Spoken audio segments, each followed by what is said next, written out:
This Pride Month, Sword and Key is raising money for Lambda Legal Defense and Education Fund. Lambda Legal Defense and Education Fund works to defend and achieve full recognition of the civil rights of queer people and everyone living with HIV in the United States. Their efforts focus on impact, litigation, education, and public policy work.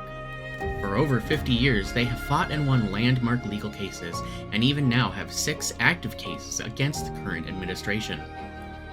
Sword and Key is raising money alongside their official Tiltify fundraiser, which means every dollar donated will be matched up to $150,000. There are also other ways to help: sharing the events, boosting posts, or even looking into volunteering your time with the organization. Every little bit helps.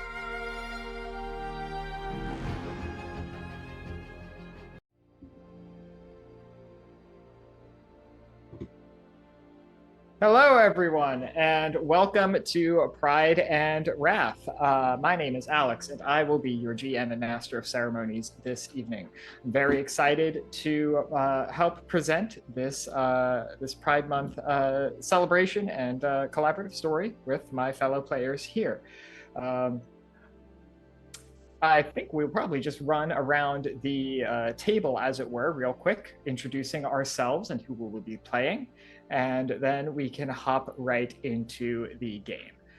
As mentioned, my name is Alex. I will be your GM for this evening. I use he, him pronouns, and I'm excited to bring this story to life with everyone here and before our audience. Someone start talking. I will pick on you. Hi, I'm Bree. I was expecting you to pick on us. I was waiting for you to pick on us. Yeah, I was like politely waiting. Good to know. Good to know. I'm prepared now. Bree, you're going first. Hi, I'm Bree. I use she, they pronouns or any. I really don't care that much. I will be playing Melody, the ASMR cleric, and I'm very excited. The Redcaps are really fucking with us. Hey, Gosh darn Redcaps. You just froze for a sec. It seems better now. Very excited to be here. I'm gonna fist fight the concept of Wi-Fi. You and me both. You and me both. Oh, and my cat wants to come say hi.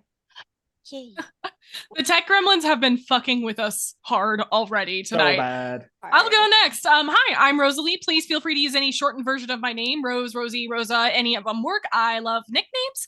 I use she, her pronouns, and today I will be playing Momo, who also uses she, her pronouns. She is a human rogue. And don't worry about the flavor. If you have an issue with it, I'll fight you, along with the Wi-Fi. Yeah.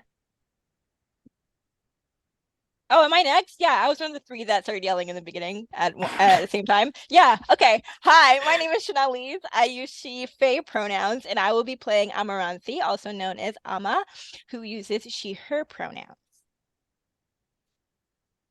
That leaves me, I guess, then. Hi, everyone. My name is Abhishek. I use he, him pronouns. I will be playing Syris, the tiefling warlock of this group. Also uses he, him pronouns, and yeah. Should be in for a very nice time. I forgot to say the species and class of my character. Should I do that now? Go ahead. Okay. Alma is a half elf lore bard, College of Lore Bard.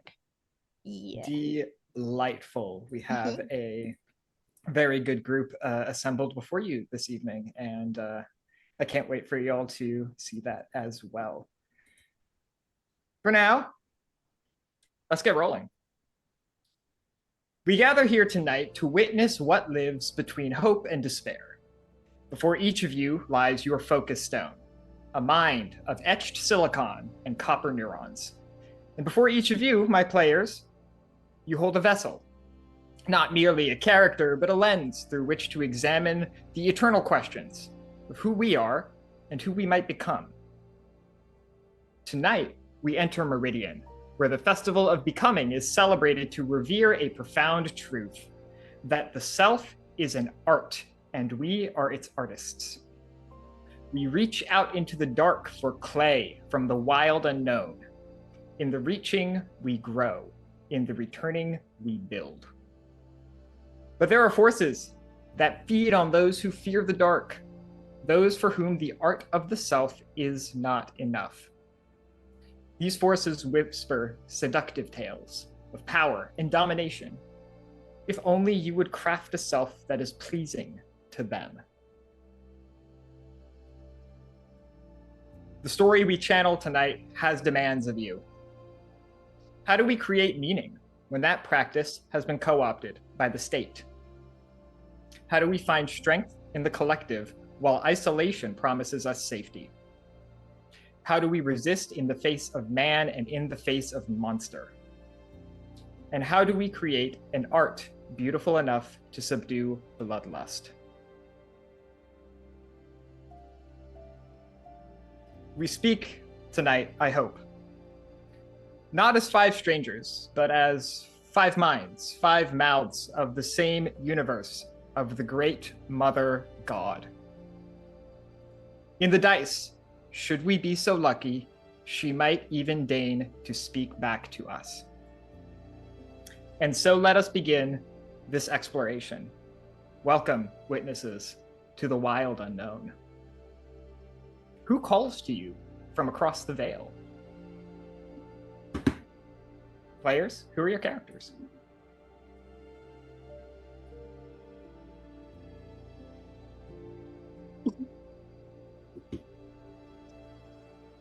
Chanelle-Lize, who's your character? Heck.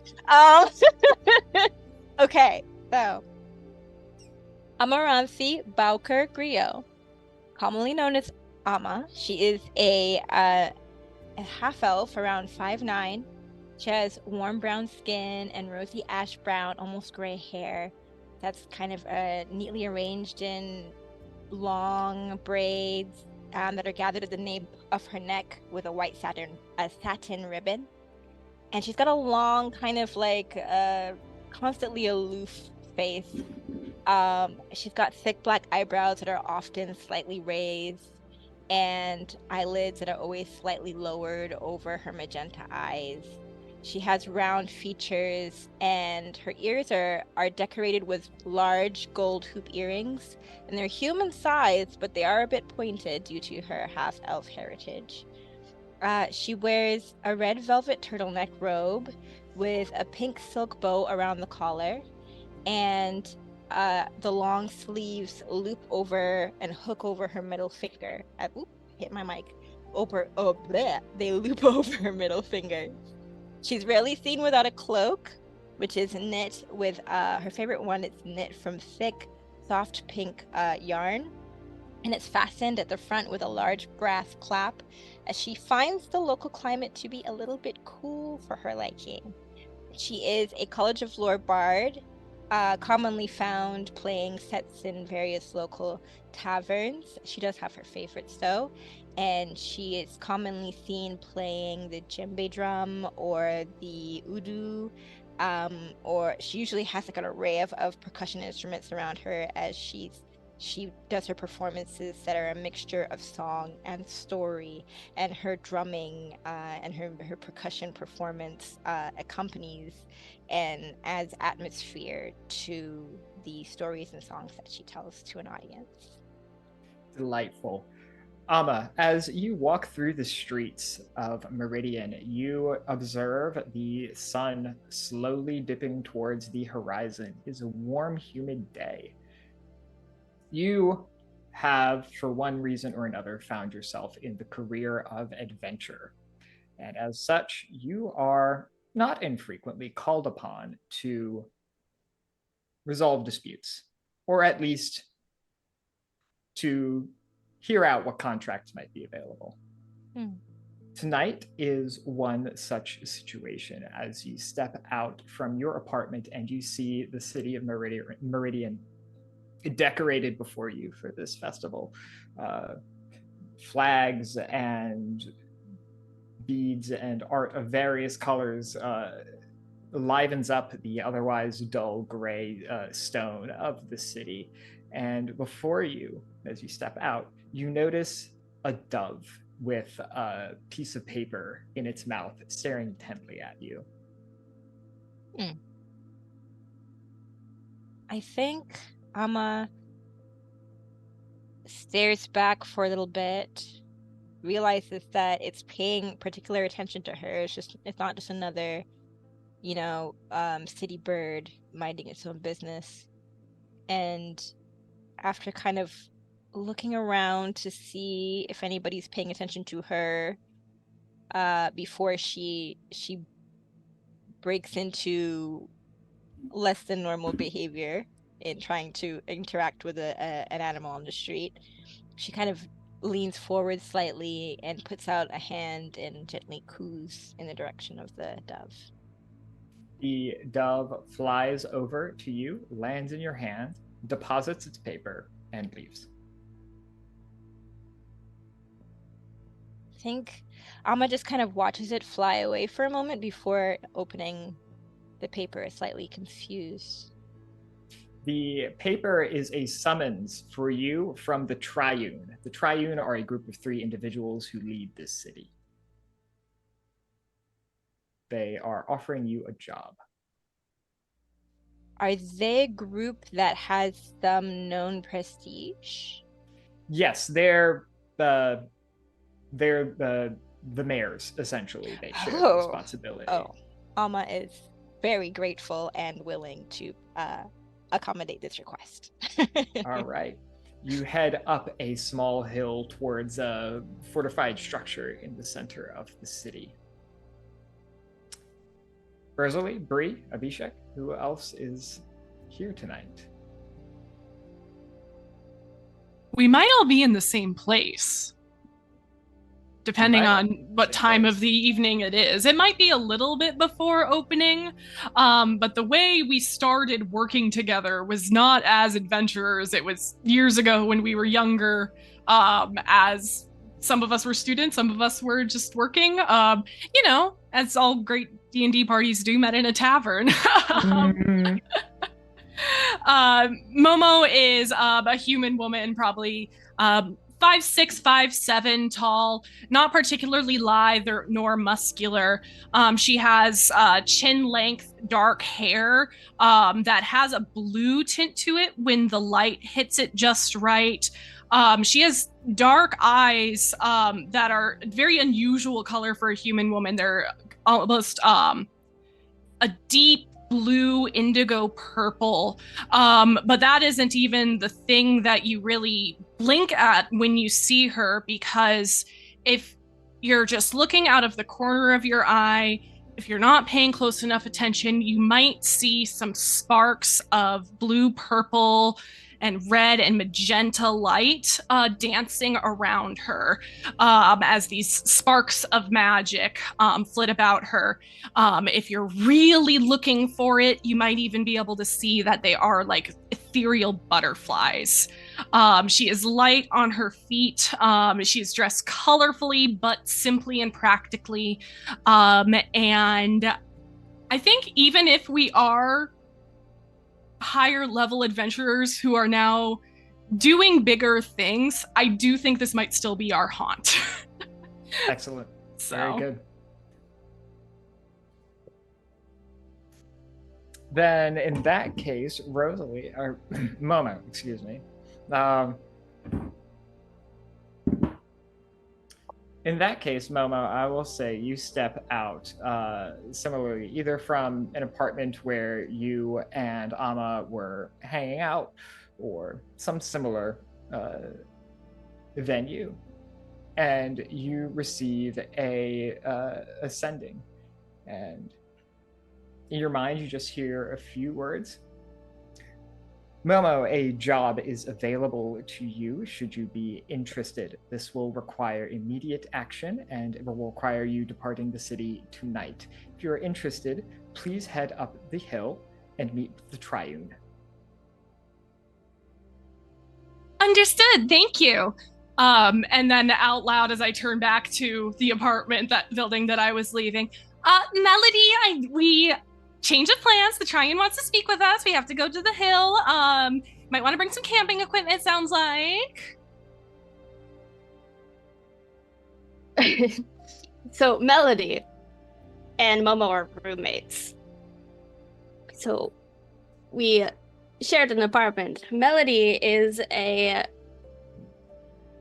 ASMR Aasimar, I don't know how to say it, cleric who looks like she hasn't slept in God only knows how long. My cat is coming to interrupt. She is tall, not necessarily muscular. Okay. Sorry. Not necessarily muscular, but kind of built, like stout. She has just simple armor on, and short, very curly white hair that looks like she had just struggles with trying to control it. It's ridiculous. Love it. What? Well, they didn't exactly say what it's about, but they said it's time sensitive and it's a try-in, so we should go. If you don't want to, I mean, we could figure out something else to do tonight, but it wouldn't hurt to just find out what it is, right?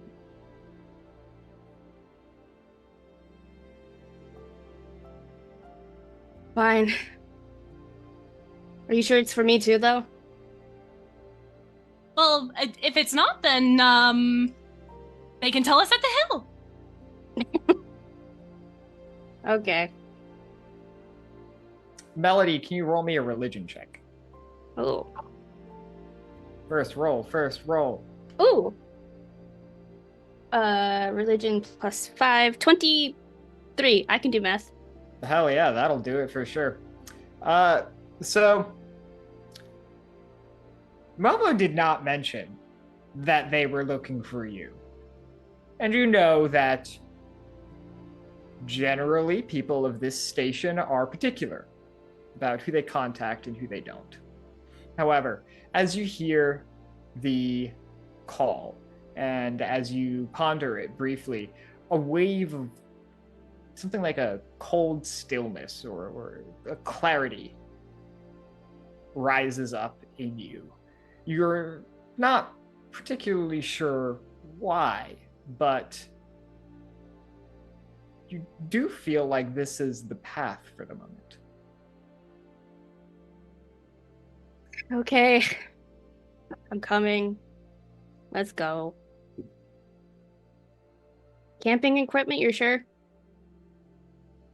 They said we would have to leave the city, and I'm assuming it's not going to be just a quick hour trip if we're having to leave the city. Ugh, okay. Grab your Syris, stuff. where is it that you run into the rest of the group? I think for Syris, so funny thing about Syris, he happens to be proprietor of probably the most popular bar in town. A bar very nestled away in a small little corner of the city, but to those who know, it's probably one of the most interesting joints in town, shall we say. A little place called Ninth Hell. Inside, it's run by Syris himself, a red-skinned tiefling. Long, about fairly short in stature, around like 5'6", or average height, I should say. 5'6" long red horns sort of curling up around his back, and a tail sort of swishing to and fro behind him. Red almost all the way until about the pointed tip tail, which turns a bit purple.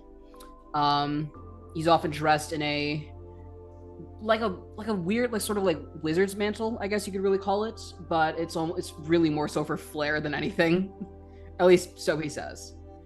But he often makes drinks for customers, listen-ins, gossips, and wows the occasional bar patron with a sort of dramatic flair during making drinks. But he'll probably get a similar sending, I'm assuming, at least. Similar. You step out from your bar, someone else, one of your employees coming to cover the shift for tonight, As you do, you spot from across the way through the crowds 3 friends, acquaintances, 3 folks you know. As you do, a sort of hot restlessness kind of builds up in you. It burns from inside of your chest and spreads throughout your body. Not entirely an unfamiliar sensation. This is what happens when the red presence of Asmodeus descends upon you and you receive instruction from your patron. These 3, follow them. All right, as you wish, as you wish. If so pleases your highness. And Syris is known better than to question Asmodeus. He's done so in the past, and it was not fun, to say the least, for him. You could tell Asmodeus was very pissed off that day. But to try and avoid that, he'll say, fine, I'll go follow them. Just let me get my shit. And he'll sort of peek back into the bar, tell his employee, like, hey, you're covering the next couple of days' shifts. I need to tend to some business. So I'll pay you overtime. Aye, sir. Good luck on the business. He just gives him a casual wave, gathers up all his equipment, and just... all right, then. All right. The 4 of you are united, and you head up a small incline towards a short, stocky, fortified, castle-like structure in the center of the city. Guards in sort of drab, dun brown sort of acknowledge you and don't stop you or interrupt you in any way. It seems adventurers are expected at the moment. You continue to proceed through the castle, and you quickly find your way towards a central meeting room of sorts. Inside, you see 3 individuals who are known to you, at least by reputation, if not personally, due to your abilities as some of the most competent adventurers who call this city home. You see a magistrate Ashworth, a captain Blackthorn, and a groundskeeper Vale. These are the 3 individuals who are responsible in the broadest sense for keeping the city running. They nod at you. Syris and Melody, they clock you for sure as people who are there, but were not necessarily invited, but they don't necessarily resist to that. For his part, Magistrate Ashworth steps forward. Good evening, everyone. Thank you for meeting us on such short notice. We have an issue outside of the city that requires attention. Approximately 3 hours ago, we received a sending from one of the inhabitants of Blackwater Park, an outlying village of approximately 60 citizens. Some group has laid siege to the village. We've lost contact, and we need someone to investigate, in part to understand what happened and why, and in part to report back because the sending indicated that this trouble would soon be coming our way.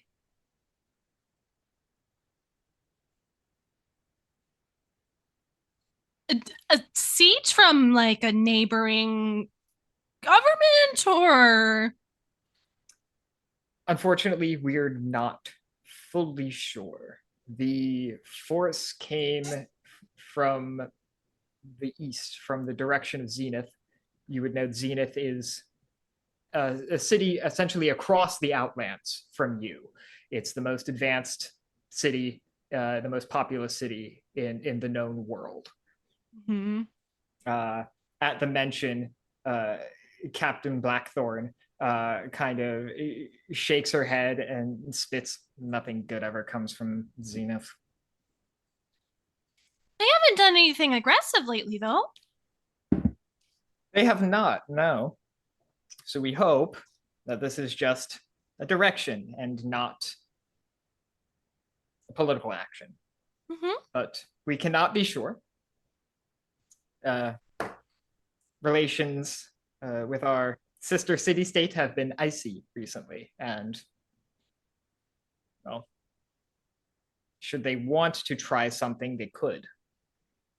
Being blunt. They could try. They could try. But point being, we need information. We need to know what is out there, who is out there, what they represent, and what kind of a problem this could become. We need spies. We don't need heroes. Collect information, return. Together, we'll figure out how to respond. We'll do our level best. Right, we'll do our best and all that, but what's in it for us, I guess? Groundskeeper Vale, an older human man in a dull brown monk-like robe, steps forward. Well, we haven't exactly created a strict budget for this due to its emergent nature, but certainly any reasonable rate you can request is on the table for negotiation. Syris, is it? I don't believe you and I have worked together before. What is your going rate? Oh boy. Syris would like to recommend, given that this is very much an emergency, I think he's gonna try and see if he can negotiate, like, just straight up, like, he's gonna try and straight up negotiate 30 gold per day. 30 gold per day? Go ahead and roll me persuasion. This will be a DC 10. 19. 19, perfect. Groundskeeper Vale looks to the magistrate, looks to the captain, looks back to you. 30 gold per day is appropriate. And should this escalate, we can have a separate discussion once everything is concluded. Sounds fair to me.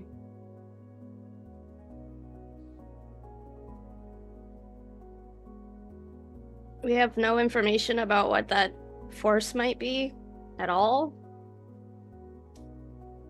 Captain Blackthorn steps forward.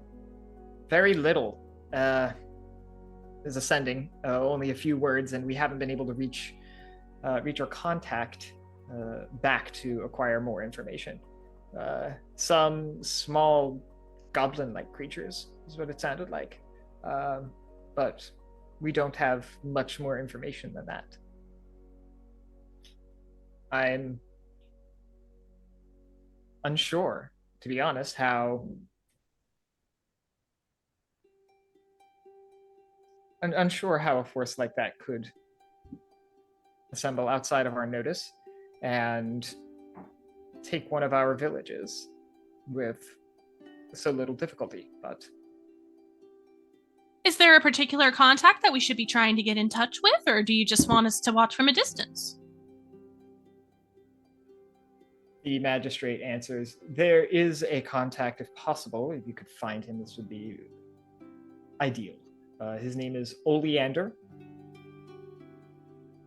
He is a merchant. He has a residence in the city and travels to the various villages to trade. He is the one who received a sending form, I assume through a scroll or some sort of item. Mm-hmm. And he sounds like he has at least some idea of what's going on, and certainly he sounds like he survived what appears to be the main attack or the initial incursion. Okay.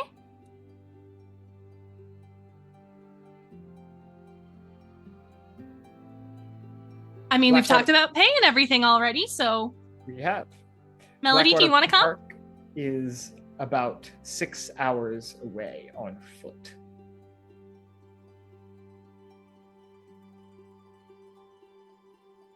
All right. Yeah, I'm coming. Gotta keep an eye on you.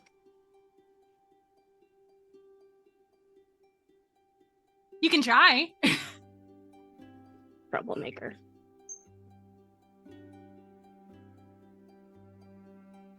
Are there any more questions? Anything else we can do to equip you or otherwise prepare you for this?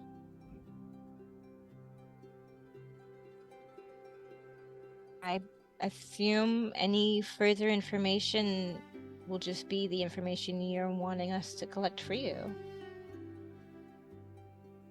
As much as possible.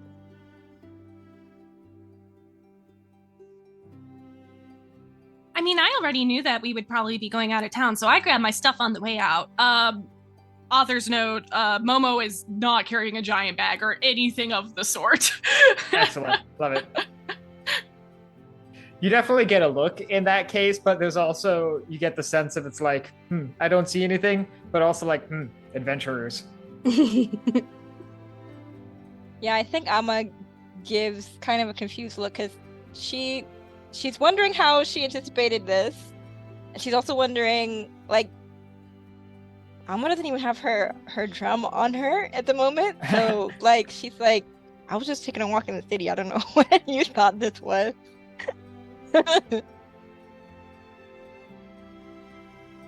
Update, I do not have a drum in my inventory, so I was gonna pull one out as a gag, but drat. Rats. Oh, that would have been pretty funny. That would have been funny. That would have been funny, yeah. All right, does anyone else have anything else you would like to do, either before the Triune or in the city before you depart?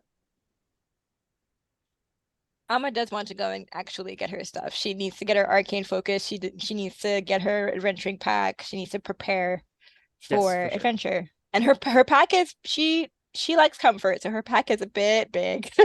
Getting a good, note very from a good. pigeon to go see the city council and not expecting a quest is a wild move for a level 10 character. Well, she did expect a quest, but she didn't expect to not be able to go back and get her stuff immediately. So she just went straight there because she was really excited to see what they wanted.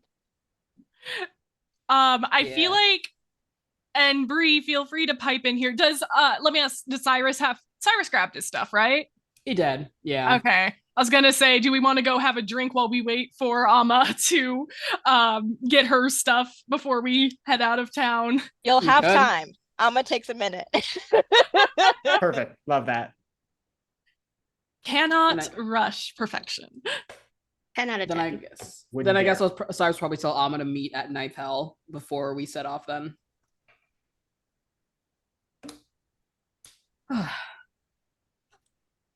I think we'll probably cut to when we get to the bar. Then. I think when we enter, Cyrus probably give the employee on staff just like a quick look. I'm like, I got this. Take a break. Yeah, he fucks off to somewhere. Cyrus sort of just walks behind the counter, stretches his out a little bit, and sort of just.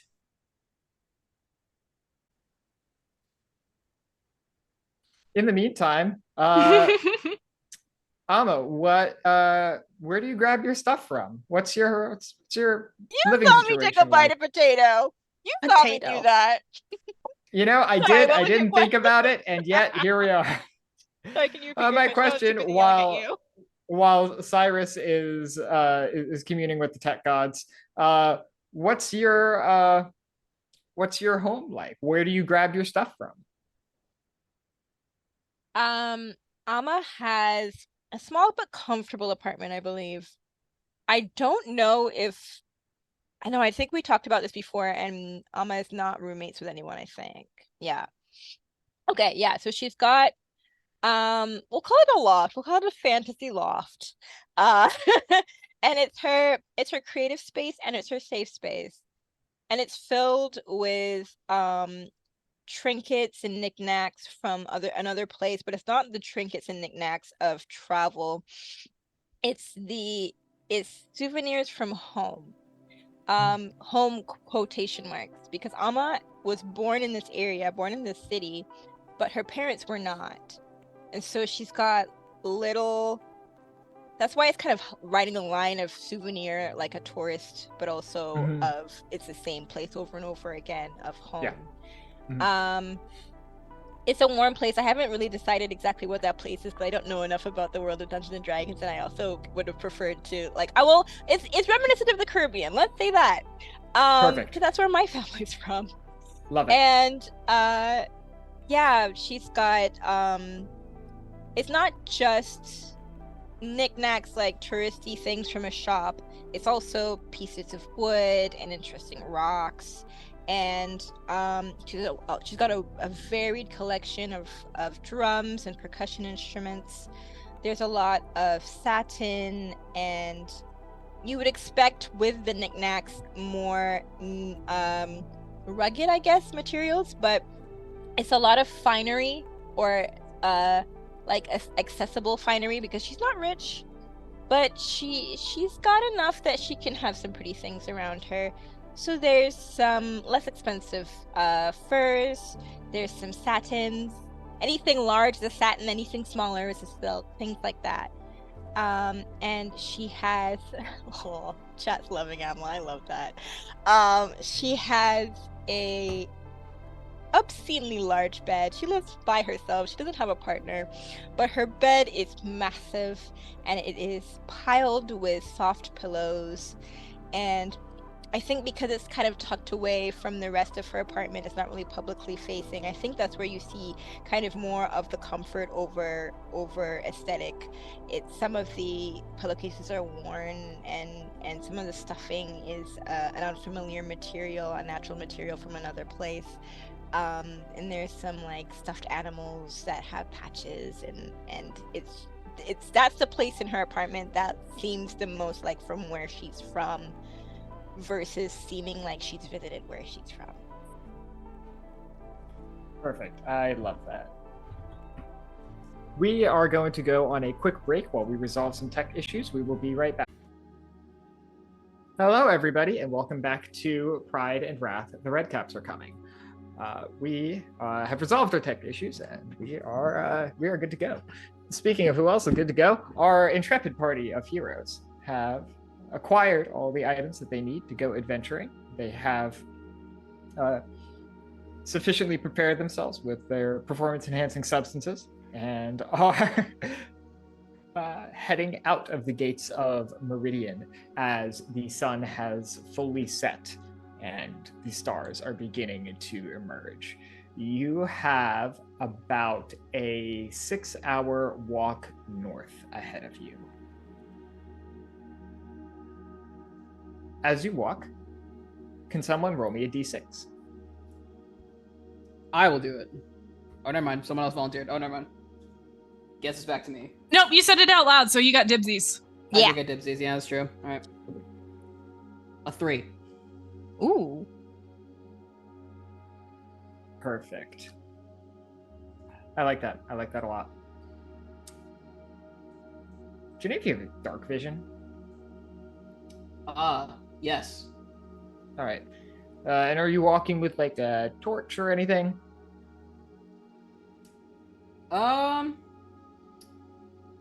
We could be.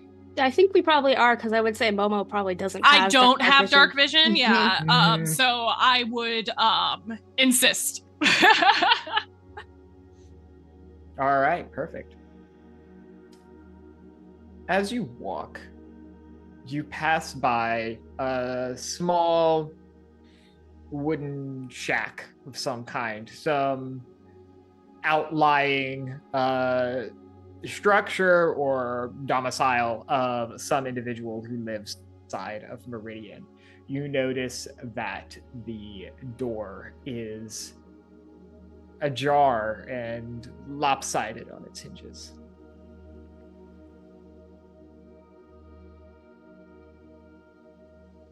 Oh boy. What do you do?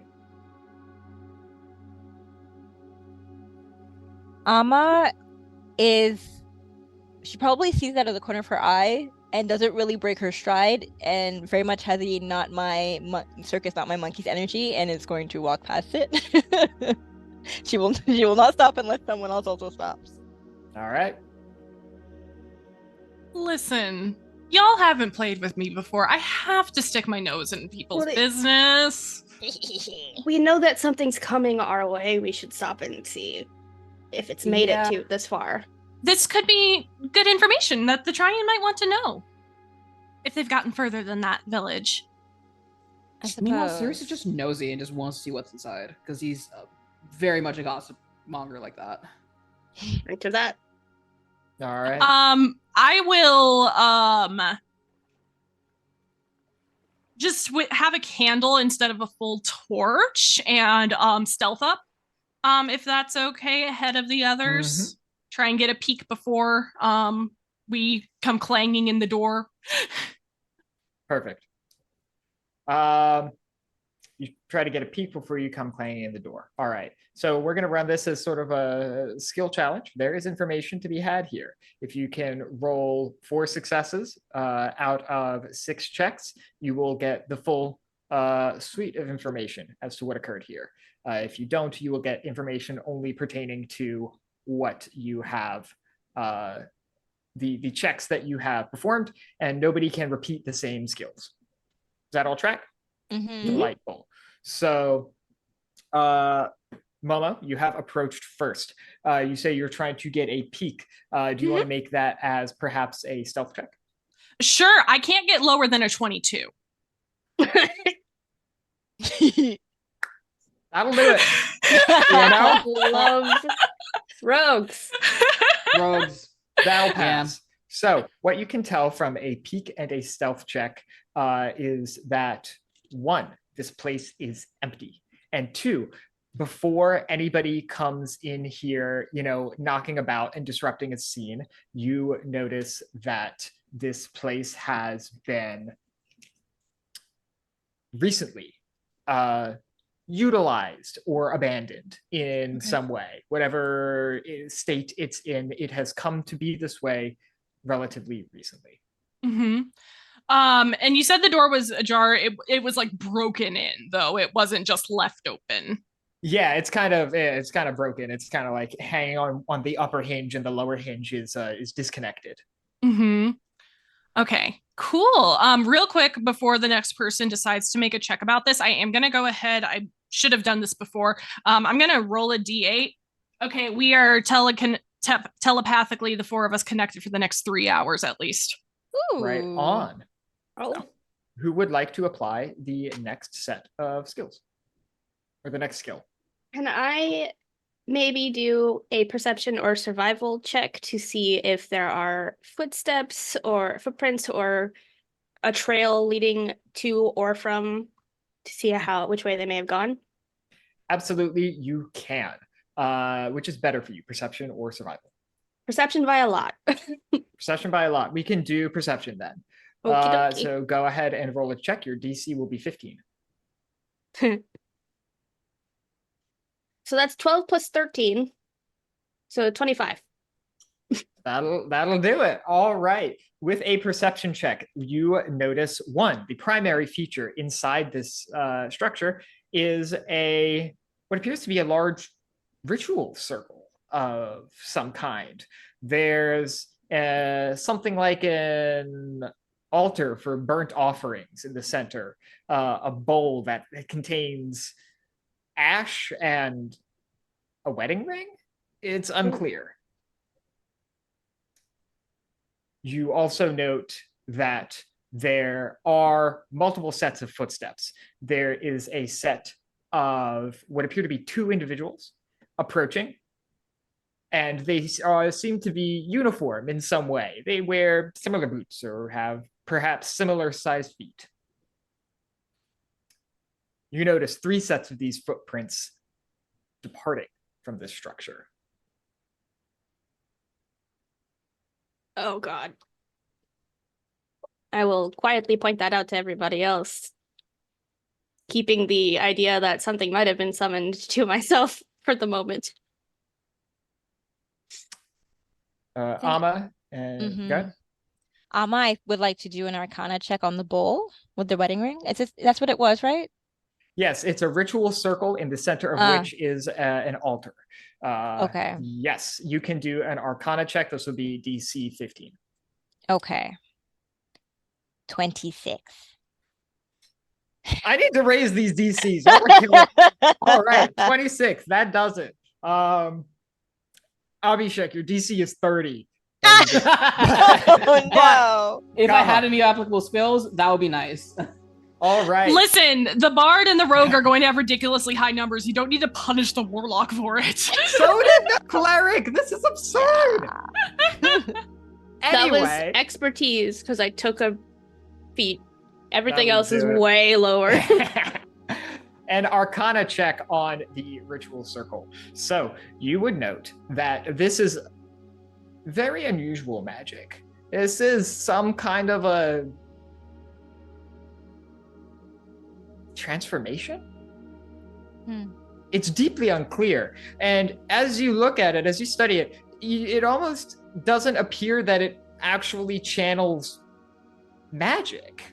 It appears to be more ritualistic in nature, as opposed to something that operates within the rules you know magic to operate by, channeling energy fields and whatnot. This is just kind of designs, it looks like.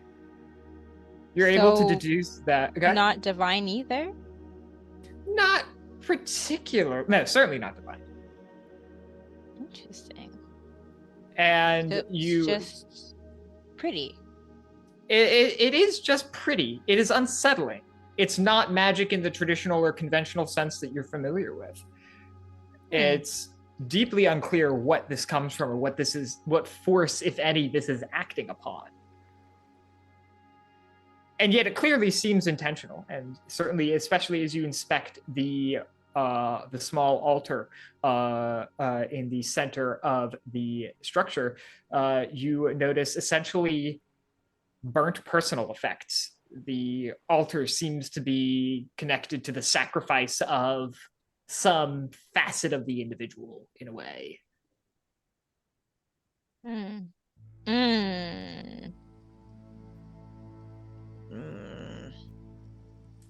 Is it Syris or Syris? Technically Syris, but we've been going with Syris this entire time, so I don't really feel the need to correct it. Gotcha, my bad. Syris, what is your skill you would like to apply? So I would like to argue not for using a skill, but I would like to argue to contact my patron. All right, do you have an ability that lets you do that? Yes, I do. Contact patron. Fuck yeah, what does that ability do? Because I think that's a new one. So it due to this, you always have contact other plane prepared. Once per long rest, you can cast a spell without expending a spell slot to contact your patron, and you automatically succeed on the spell saving throw. So essentially, I'm using that to ask him for information as to what. Basically, they made your DM has to roleplay your patron part of the class instead of just assuming that it'll happen. As is good and right, in my opinion. Do you have contact other plane open, Rosalie? I can in about 30 seconds or less. All right. 1 second while I flip two do not have that. spells. I need to do sub tabs for this section. Yeah. And Abhishek, I will say this does count. This will succeed on the skill check. Perfect, because I had no other skills that I could use. Everything else is charisma based. There's a lot more COMs and CONs than I expected. Wow, there's like 5 pages of COMs and CONs. Okay, contact other plane. Casting time 1 minute, level 5, warlock wizard. You mentally contact, in this case, our patron. Contacting this otherworldly intelligence can break your mind. When you cast the spell, make a DC 15 intelligence saving throw. On a successful save, you can ask the entity up to 5 questions before the spell ends. And 1-word answers for Alex. All right. Please pass the save. We'll get to what happens if you don't. Yeah. I think your ability gives you the save for free. So what are your 5 questions? All right. I think we'll probably ask. Also, I think first question that Syris will ask Asmodeus is this connected to the mission that we got from the Triune? Yes. Get ready for that 4 more times. That's fair. Let's see. And I'm assuming like the knowledge that everyone else has gotten has been sort of made clear to the other party members. I should hope so. Let's see. Were the inhabitants of this house killed? No. Were the inhabitants of this house kidnapped? No.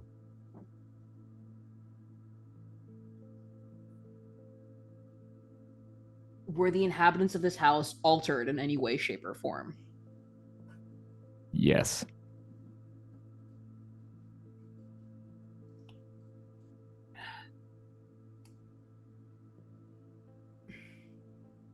Is the group that raided this place close to Meridian? Very. I think that was my 5th question, I want to say. I believe so. Yeah. I think you see sort of Syris just sort of like, because like I think when he does his contact patron, his eyes just sort of like, he sort of just goes stock still and his eyes just sort of white over. Like normally his eyes are they have like golden sclerae with like just black slits in the middle, but you see them just sort of fog over as he sort of contacts Asmodeus. But once he's done, he sort of snaps out of it. Whew, okay. That's concerning. You can't just say that and not say what's concerning. Give me a moment. I will gladly explain. I just need to compose myself after what I've just heard. And Syris will sort of go ahead and explain what he was able to glean from Asmodeus, that yes, there were inhabitants here. No, they weren't kidnapped. No, they weren't killed. They were altered in some way, shape, or form. And whatever was here is very close to Meridian right now. Well, we're not that far from Meridian right now. True. Were the second set of the 3 sets, were they heading towards Meridian or away? The second set of footprints was heading past... I forget my geometry words. Perpendicular? Parallel? Perpendicular, or laterally with respect to Meridian. So Meridian is south of you. These are heading west. Okay. And we're east, heading rather. toward, East. that's where we're going, Meridian? You're heading No. from From- Meridian to Blackwater Park to the north. Oh, to Blackwater Park. Okay. Excuse me.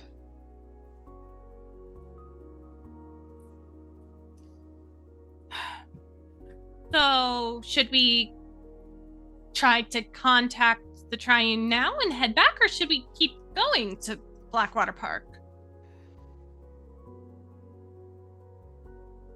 We should have asked them to give us scrolls of sending. That would have been smart. I think I have it prepared. Hold on. Was I smart enough to do that? I was! Yay me. Ah! What are we saying? I can send to them. What are we trying to tell them? Something's close by? Yeah, probably mention like, I guess in as succinct as possible what happened here. Like there was an attack in like a ransacked house, evidence of magical fuckery, and tracks heading west. So How far outside of Meridian are we? How far have we traveled? Maybe an hour. Okay. I will send to I just looked at his name and I immediately forgot it. Captain Blackthorn? Yeah, sure, you can send her. Yeah, Magistrate Ashworth and Captain Blackthorn, and I didn't catch Vale's title. Groundskeeper. Groundskeeper, thank you. I'll send to Blackthorn because it was the first name I wrote down. Nice. Maybe I'll do no, okay. We're an hour outside of Meridian. Found a house ransacked.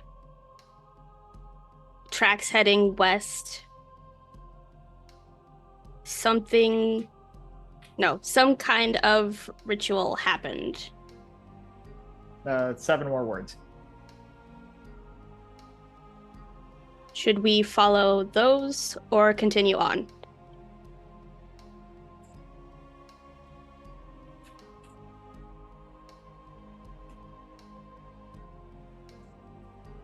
Let's see. Hefty thud. Excellent. Love the sound of dice rolling. You get a sending back. A voice reverberates in your mind. Well, shit.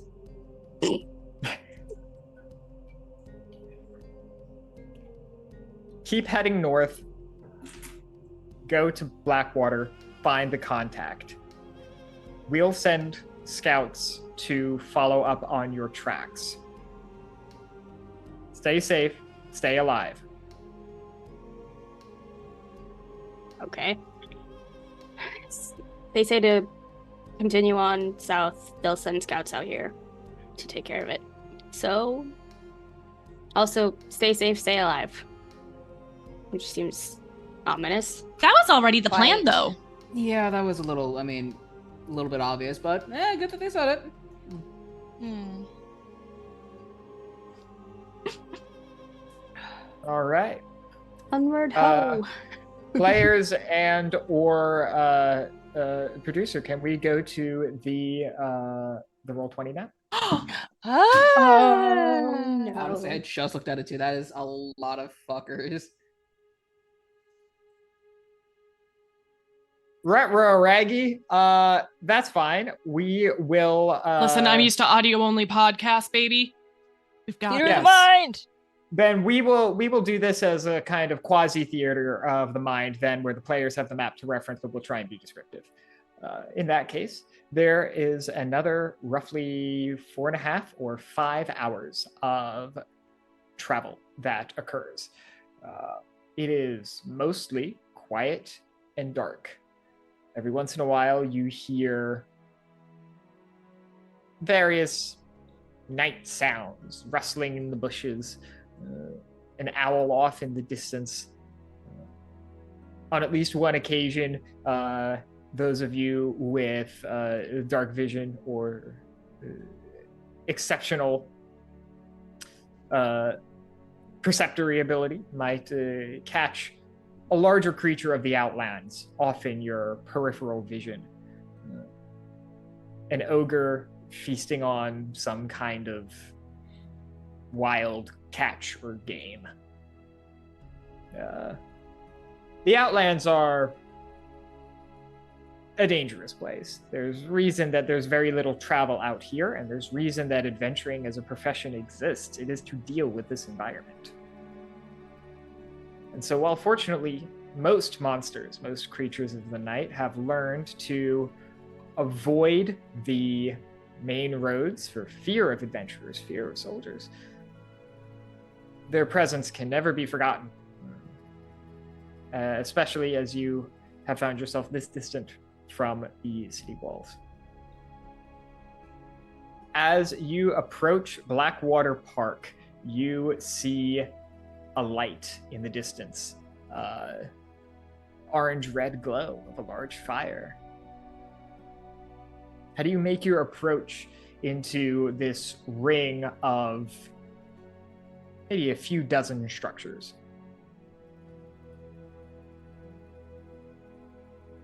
As stealthily as possible. Yeah. Mhm. It's All right. been a few hours, so Momo will again. You see, you might not even see it, but you definitely feel it. A couple of those ethereal butterflies that flit around her go to her traveling companions here, and you have a little iridescent butterfly just hidden in your ear, telepathically linking us for the next 5 hours as I've rolled that d8. Delightful. You're telepathically connected for 5 hours. So we can hopefully approach more stealthily and keep each other in the loop on what we see, because I don't have dark vision. And I will be relying on y'all to remember that you have telepathy, because I almost certainly will not. Understandable. Have a nice day. Let's see some stealth checks as you attempt to approach quietly. Let's see how this goes. 30. 30? Yeah, that'll do it. 10. 10. That won't. We average out to a dirty 20 though. You do. 21. 21. That'll do it. Oh no, where have my skills gone? They ran away. Oh, they're on the side. Oh, okay. Stealth. 15. 15. That'll do it. All right. While Melody, unfortunately, steps on a large and very conspicuous branch and makes a sound that has the collective stomach of the four of you all just drop to the ground. Nothing seems to happen. Telepathically, just like, oops. Continue on unimpeded. Hmm. As you progress through the village, you note a few things. One, most of the houses here are damaged in some way, and the closer you get to the center of the village, the heavier that damage becomes. You see several doors that appear to have been broken in similar fashion. What's everyone's passive perception? 19. 19. 23. All right. That'll do 11. it. And collectively, you notice that these doors are it's almost like they've been kicked in from a very low angle. Like something very short gave a big hefty kick and just like knocked in the door like that. You continue your approach, and with a 19 and a 23 passive perception, I will also say you note there is a lot of blood on the ground, like an unrealistic amount. Even if everyone in this village was grouped together and systematically drained of blood, and that blood was just dunked on the ground, it would not equate to the amount of blood that you are practically sloshing through as you progress up the dirt roads into the center of the village. You're almost walking in mud. It's disgusting. It is foul.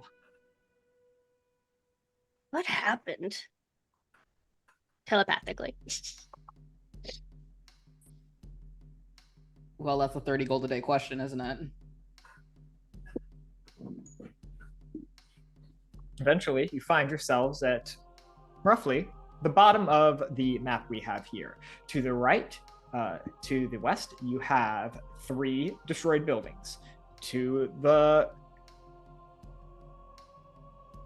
left, I don't know, right, there's 6 buildings. They're in a circle. In the middle of it is a large fire. Surrounding that fire, ambling about, are about a dozen small little creatures you've never seen the like of before. They look like scrunched up, compacted elves of some kind.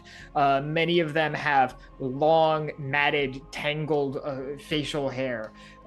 They all seem, for some reason or another, to be equipped with these big, stocky iron boots, and they bear clubs and blunt swords. They speak to each other in rough, low, guttural tones, and you have finally discovered where the blood comes from, as each and every one of them is adorned with a long red cap that dangles down their back and is just bleeding constantly.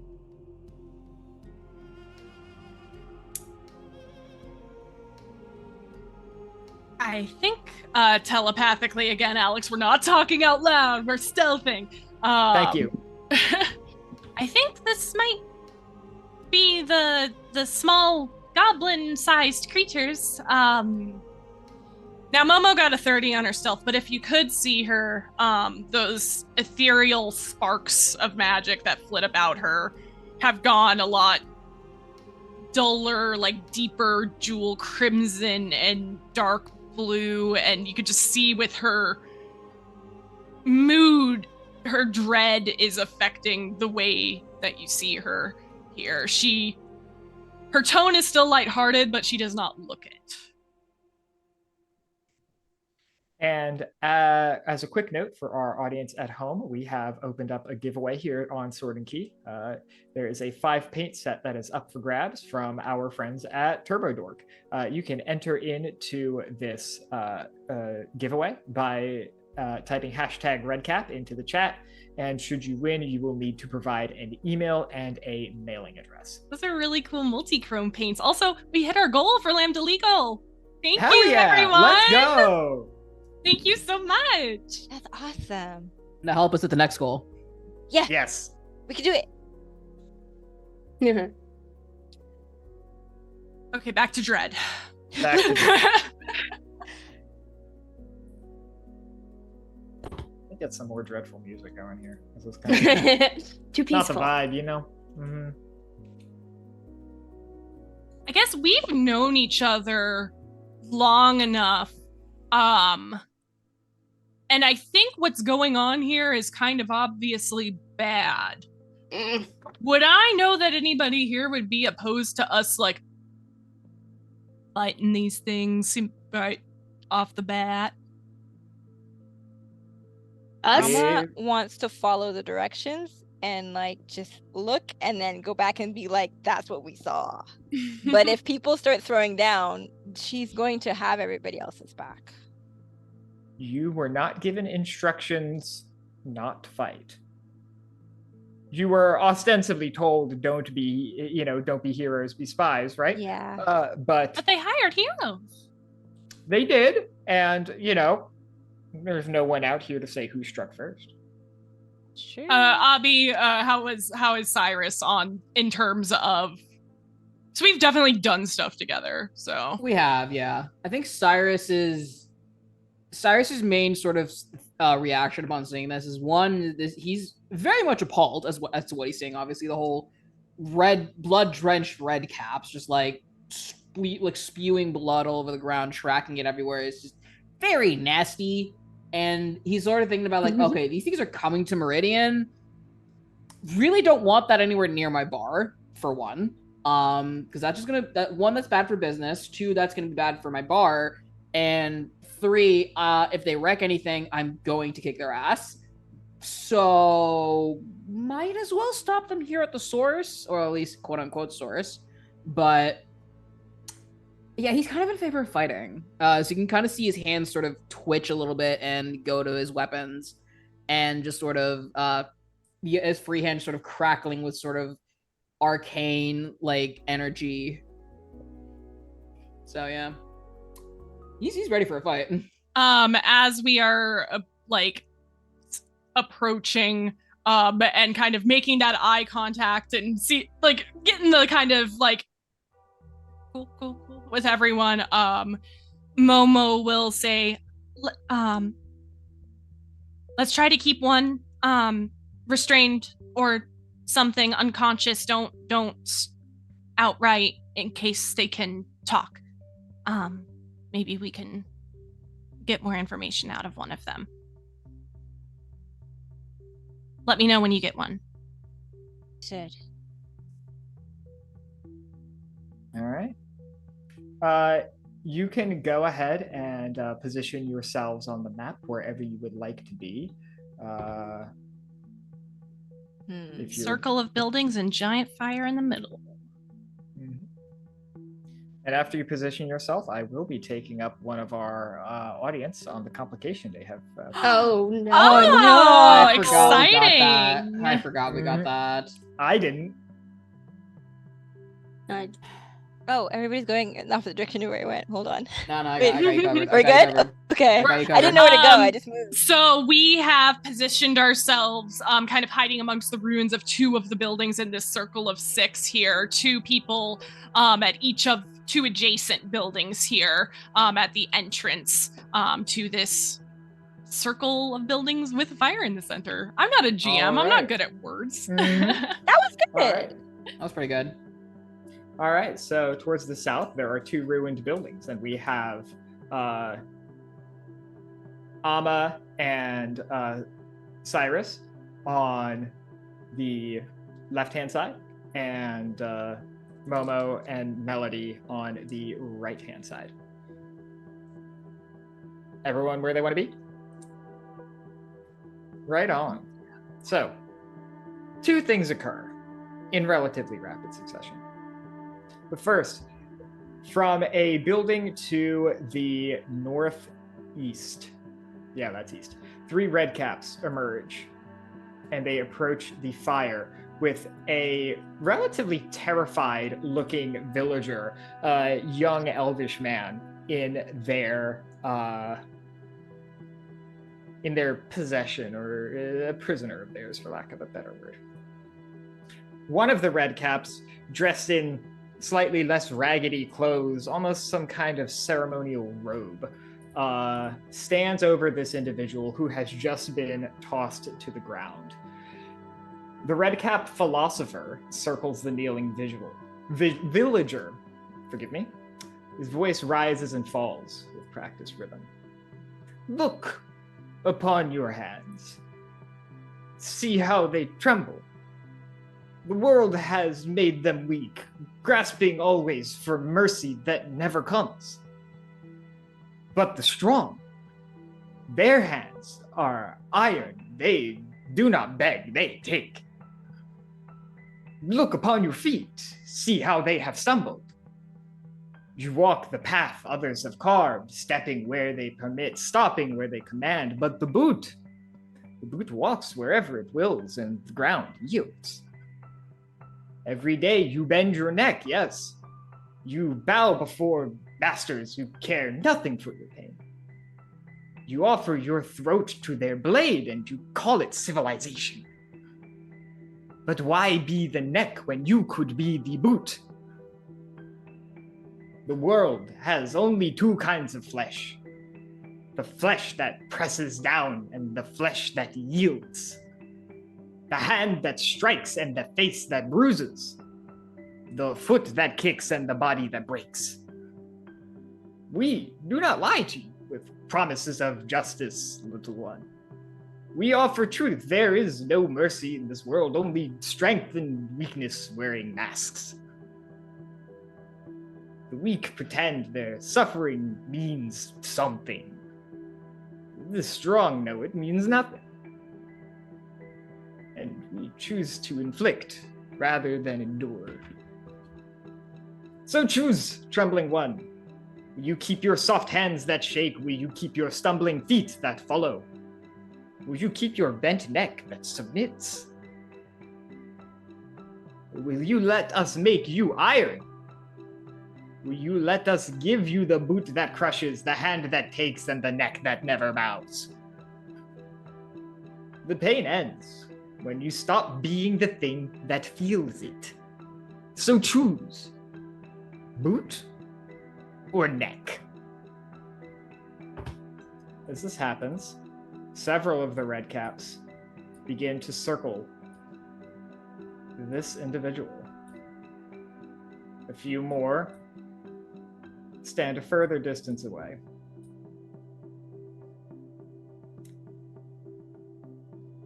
And it is at this point, can someone roll me a d4?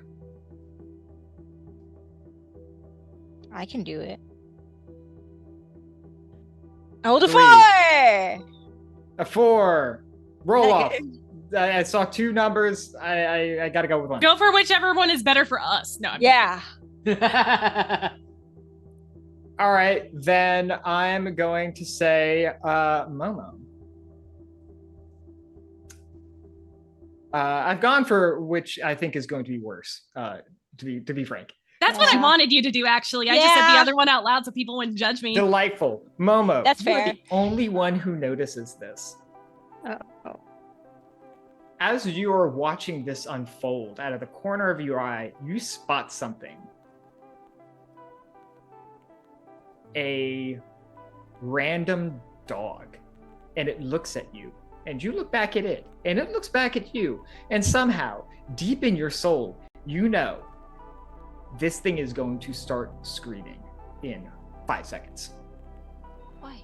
Okay, let's take a look-see here. One moment, I need to look at a spell. You know what?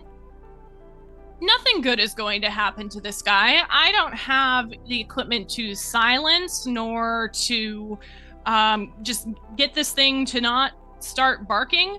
If we can save this guy, because whatever they're about to do to him is bad.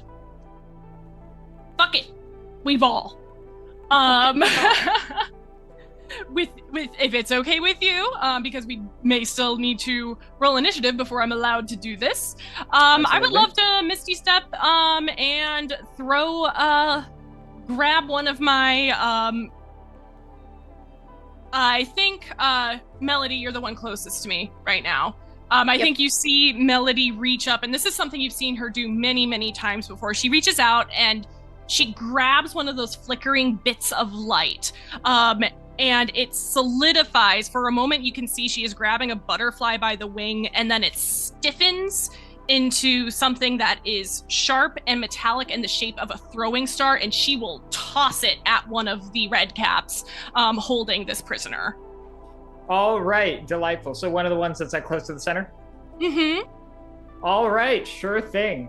We can definitely do this outside of initiative. Afterwards, of course, we are going to be rolling initiative. I'm just going to treat the Redcaps in 2 large groups so we can not have Understandable. So go ahead and roll me an attack roll. Everyone else roll initiative while I pull up my notepad. Okay, I will do 2 because I also have a bonus action attack, so And we'll just get some... That's combat music. 14. Okay, I am going to use my inspiration because both of those rolls were absolute dog shit. And I have inspiration from being a human. I just get it when I wake up in the morning. Eat that. Okay, so the lower... That's propaganda. I don't get that. I'm a human. Neither do I. Anyway, I apologize. No, it's all good. Hey, sorry. draw steel. Humans can sense the supernatural. Like normal humans, so much less cool than fantasy TTRPG humans. I'm jealous. The What was your lower attack of the roll? 2, my first one, my main action attack is over 20. It's 22. I remember. All right, that'll hit. Okay, the other one's only a 13. Do you have 2 attacks? I have an action and a bonus action. They are both attacks? Yes. Okay, cool. Yeah, sure. So a 22 and a 13. Let me check the stats real fast, if I can remember which tab I have them on. 22 will hit, 13 will not. Go ahead and roll your damage. All In the right. meantime, Momo, what is... no, you're Momo. Melody, what is your Follow-up Initiative? question. I'm so sorry. initiative? I apologize, yes. I'm so sorry. Did I have advantage from being hidden? Yes, I believe you would have. Great, sneak attack then. Yes, yeah, no, for sure you will get your sneak attack. Yeah, that's not the question. 9. 9 for our Melody. We love a cleric's initiative roll. Amma, what is your initiative? 13. All right, and Syris, what is your initiative? Natural 20. Oh, All right, fuck yeah. Hell yeah. Or 23, but yeah. All right, and then Momo, if I can get initiative from you after damage. 24 points of psychic damage. 24 points of psychic damage. All right, I'll do it. And what is your initiative? 15. 15. All right, give me 1 second.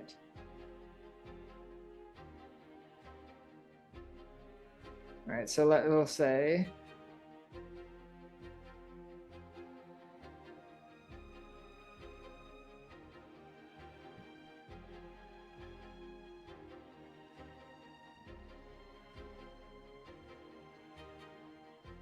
All right, so we have Syris, Momo, Redcap Group 1. We have Amma, Melody, and Redcap Group 2. And I will say that your sneak attack is enough to kill the Redcap philosopher, who seems to be less hardy than some of the other individuals here. And I will mark this one off. You can see the little red skull thing. So yeah, you toss the... Actually, what does it look like as you kill this thing? And Syris, you're on deck. So you see this just colorful, I think this one is a deep burgundy red with like rusted orange at the edges. You see this throwing star strike this Redcap in the throat, but it then explodes into sparks of light and there is no mark left behind. this red cap collapses to the ground. I'm glad he got to give his cool speech out of character, by the way, before we did that. Absolutely. I wasn't gonna let you get away without hearing that. I worked very hard on that. It was sick, dude.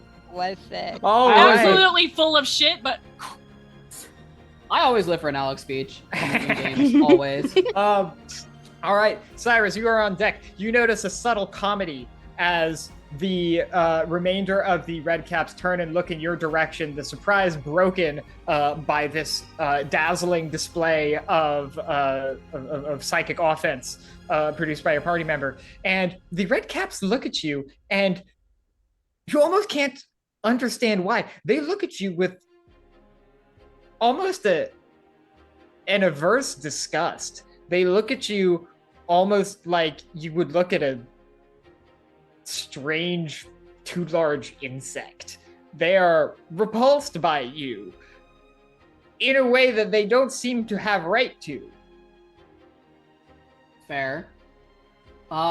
Just for my clarification, where exactly did Momo Misty step to when she attacked? Oh yeah, Momo, can you move your? I decided not token? to. I will Gotcha. say though, I will run in. I'm not going to get directly into melee range, but since my cover is now gone, I don't have another bonus action or anything left to hide after that. I will run forward, but I did not Misty Step. I revised that. Okay, Sorry. cool. Gotcha. Thank you. Okay, cool. Thank No you for worries. the heads up.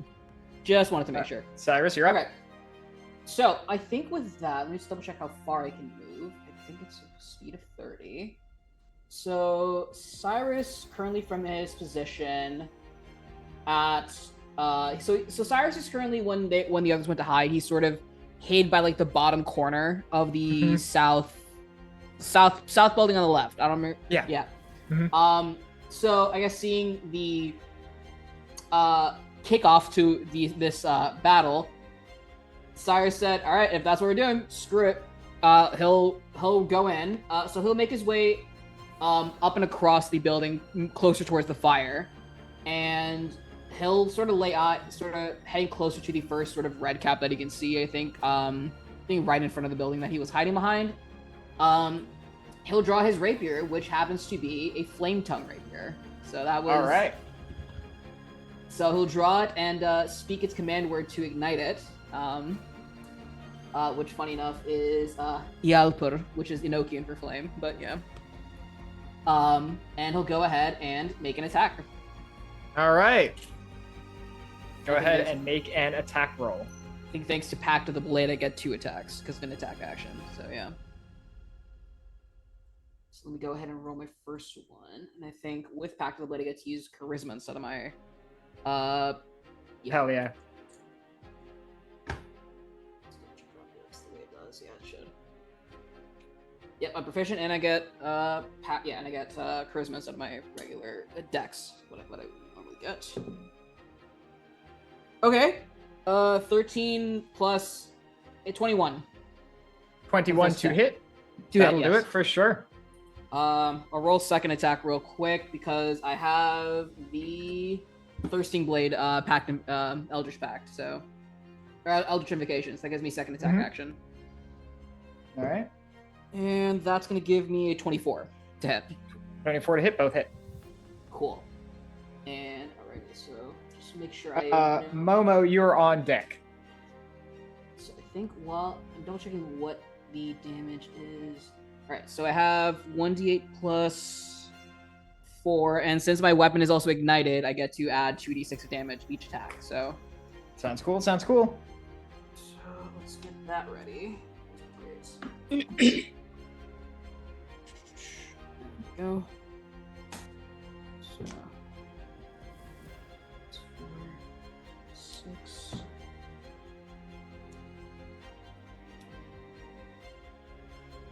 So first attack is going to be 14 damage total, so that's 6 14. piercing. All right. Yeah, 6 piercing, 8 fire damage. You shouldn't First need to attack. track damage types. They're not resistant to anything. Not resist. Okay, cool. So yeah, Yeah, 14 you can damage. Just give me totals. So 14. All right, and then second attack incoming. 17 for the second attack. All right. That's 31 total. Yes. I believe. Yeah. Hell yeah. Think. Double check if I have any bonus actions I can do.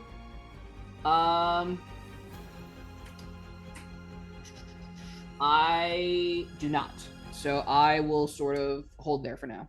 All right, Syris, you make your way downtown, walking fast, hauling ass at the Redcaps, and you come up at this short, stocky little creature holding what appears to be some kind of threshing scythe, and it gives a low sweep at your legs. You're able to jump over it as you approach, and you come down hard with a slash from the flame tongue. You catch this creature across its exposed and extended arms and steps back, howling in pain, and you press again. You come back with a lateral slash again at this thing and cut it deeply. It is still standing, but hardly. And it is howling in pain as the other creatures of its ilk turn to you. Momo, For you're flavor, Cyrus is also gonna look down and like give that same sort of look of disgust at it. Syris, would I have the knowledge that you're gonna be pretty okay if I let this one that's kind of half dead in front of you have Yeah, its probably. thing? Probably would. Cool, great, wonderful. So I am going to action. First of all, I'm going to stay a little bit back. I think I prefer to throw these rather than use them as daggers. So I am going to go for one of the other ones that is nearby. I'm about 10 feet away from a couple of them. The one that's closer to Syris, but not the one that Syris is in melee with that's already been damaged. Okay, I am cool. not going to have advantage on this first roll, nor will I get sneak attack, but I have a follow-up, so don't worry, guys. First roll is 19 to hit. 19 will hit. Fantastic. This one does not get sneak attack, so it is just going to be 6 psychic damage, but these little guys have the Vex property, so I am going to snatch another one out of the air, chuck it at that one, and this one has advantage. That is going to be 18 plus 8 for 26 to hit on that one. 26 to hit will hit. Awesome. So this one only has a D4 for the base damage, but sneak attack 66. I don't think it's worth using any cunning strike stuff right now. I think we're just going for damage. You roll so many D6s at once, sometimes they land on top of each other. 2, 4, 6, 10, 16, 21, 23, plus 4 for 27 psychic damage. 27 psychic damage. All right, so you did 6 from the first and 24 from the second? I'm sorry, I'm marking the things for my notes. Okay, so here's the thing. I don't remember what I rolled the first time anymore. The first one was 6. What was the second the first one was 6. I'm so sorry. My memory for numbers is absolute garbage. So, I'm right there with you.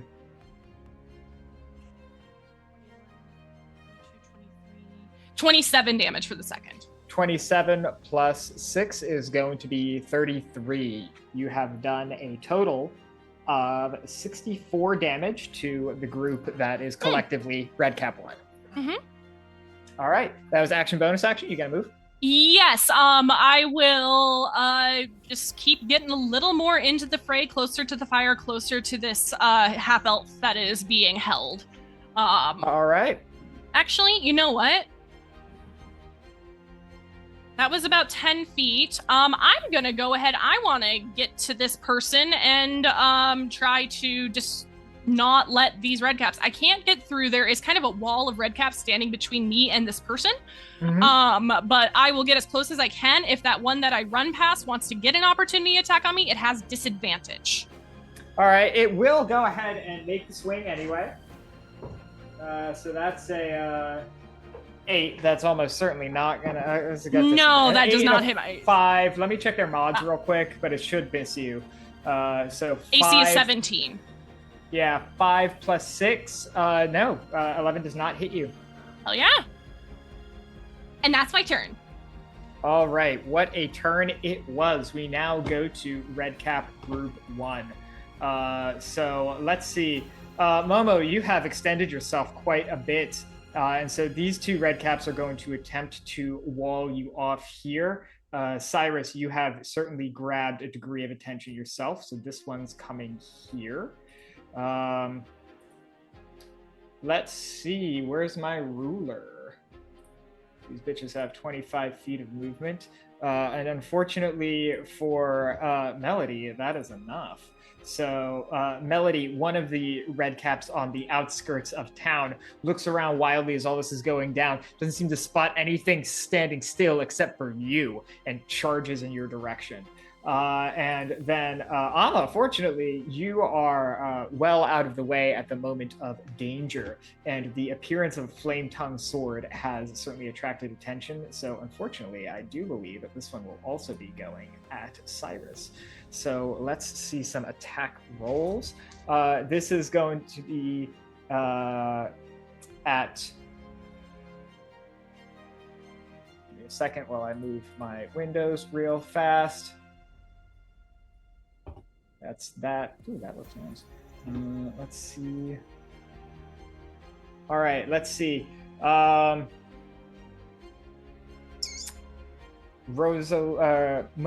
you are taking the first salvo of attacks. Okay.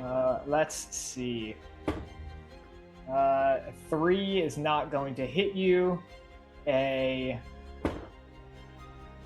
14 plus 6 will hit you, so you take 1 strike. Mm-hmm.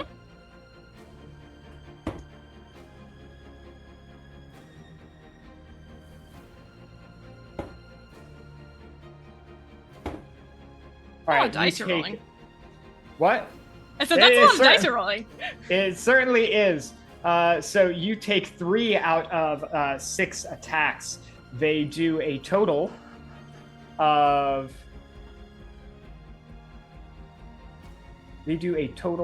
22 damage to you as they charge and come swinging wildly with essentially blunted farm tools and discarded weapons. They are howling in fury and almost a mournful sadness in a way. It's unclear. Hey, Syris, you're up next for potentially getting your ass beat. That's a 1. That won't do it. That's another one. Jesus. What's your AC? Does 18 hit? Syris? 18 does hit, yes. 18 does hit. All right, so you've taken 1. Jesus. This die sucks. I've rolled 3 1s. Sorry, I sent a little hex your way. God. All right, so they rolled 1 hit and 1 crit. So that is going to be... let's see. Is that go damage? I'd have to pull something up. Yeah, you take a total of 25 points of damage as, again, a group of 3 Redcaps charges you and begins attempting to cut you to shreds. Seem averse to your flame-tongued sword. They leery of approaching. Fair enough, but the one that hit me with the crit, I'm going to use my reaction on.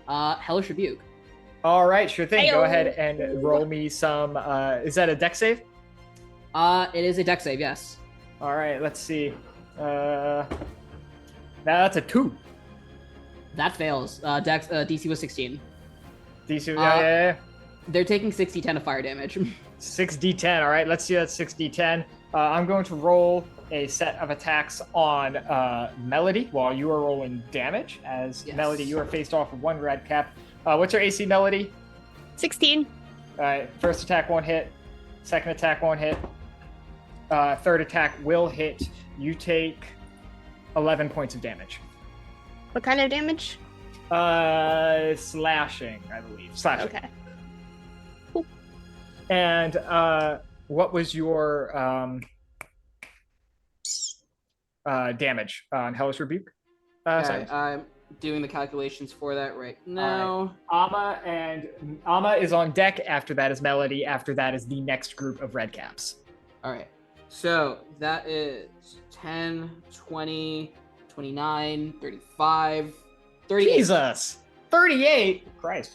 All right. Feels like it's 60-10 or something weird. It's yeah. I'm not strictly tracking which one of them you hit, but that's enough to take one out. So I'll say you take this one fully out. He is dead now.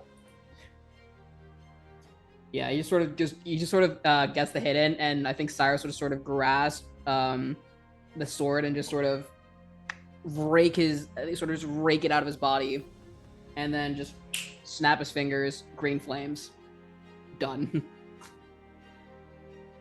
Damn, y'all are putting in work.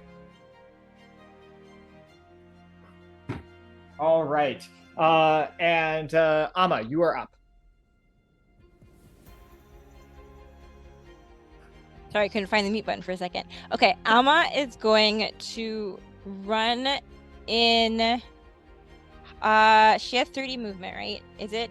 Can she move 30, in? yes. Kind of between Syris and between this triangle that everybody is forming here. Can she kind of get like there? That's good, yeah. Yeah. Because I want to cast hypnotic pattern and catch the eye of as many of these redcaps as possible. Absolutely. Go ahead and let me know what the range and what the spell text of hypnotic pattern is.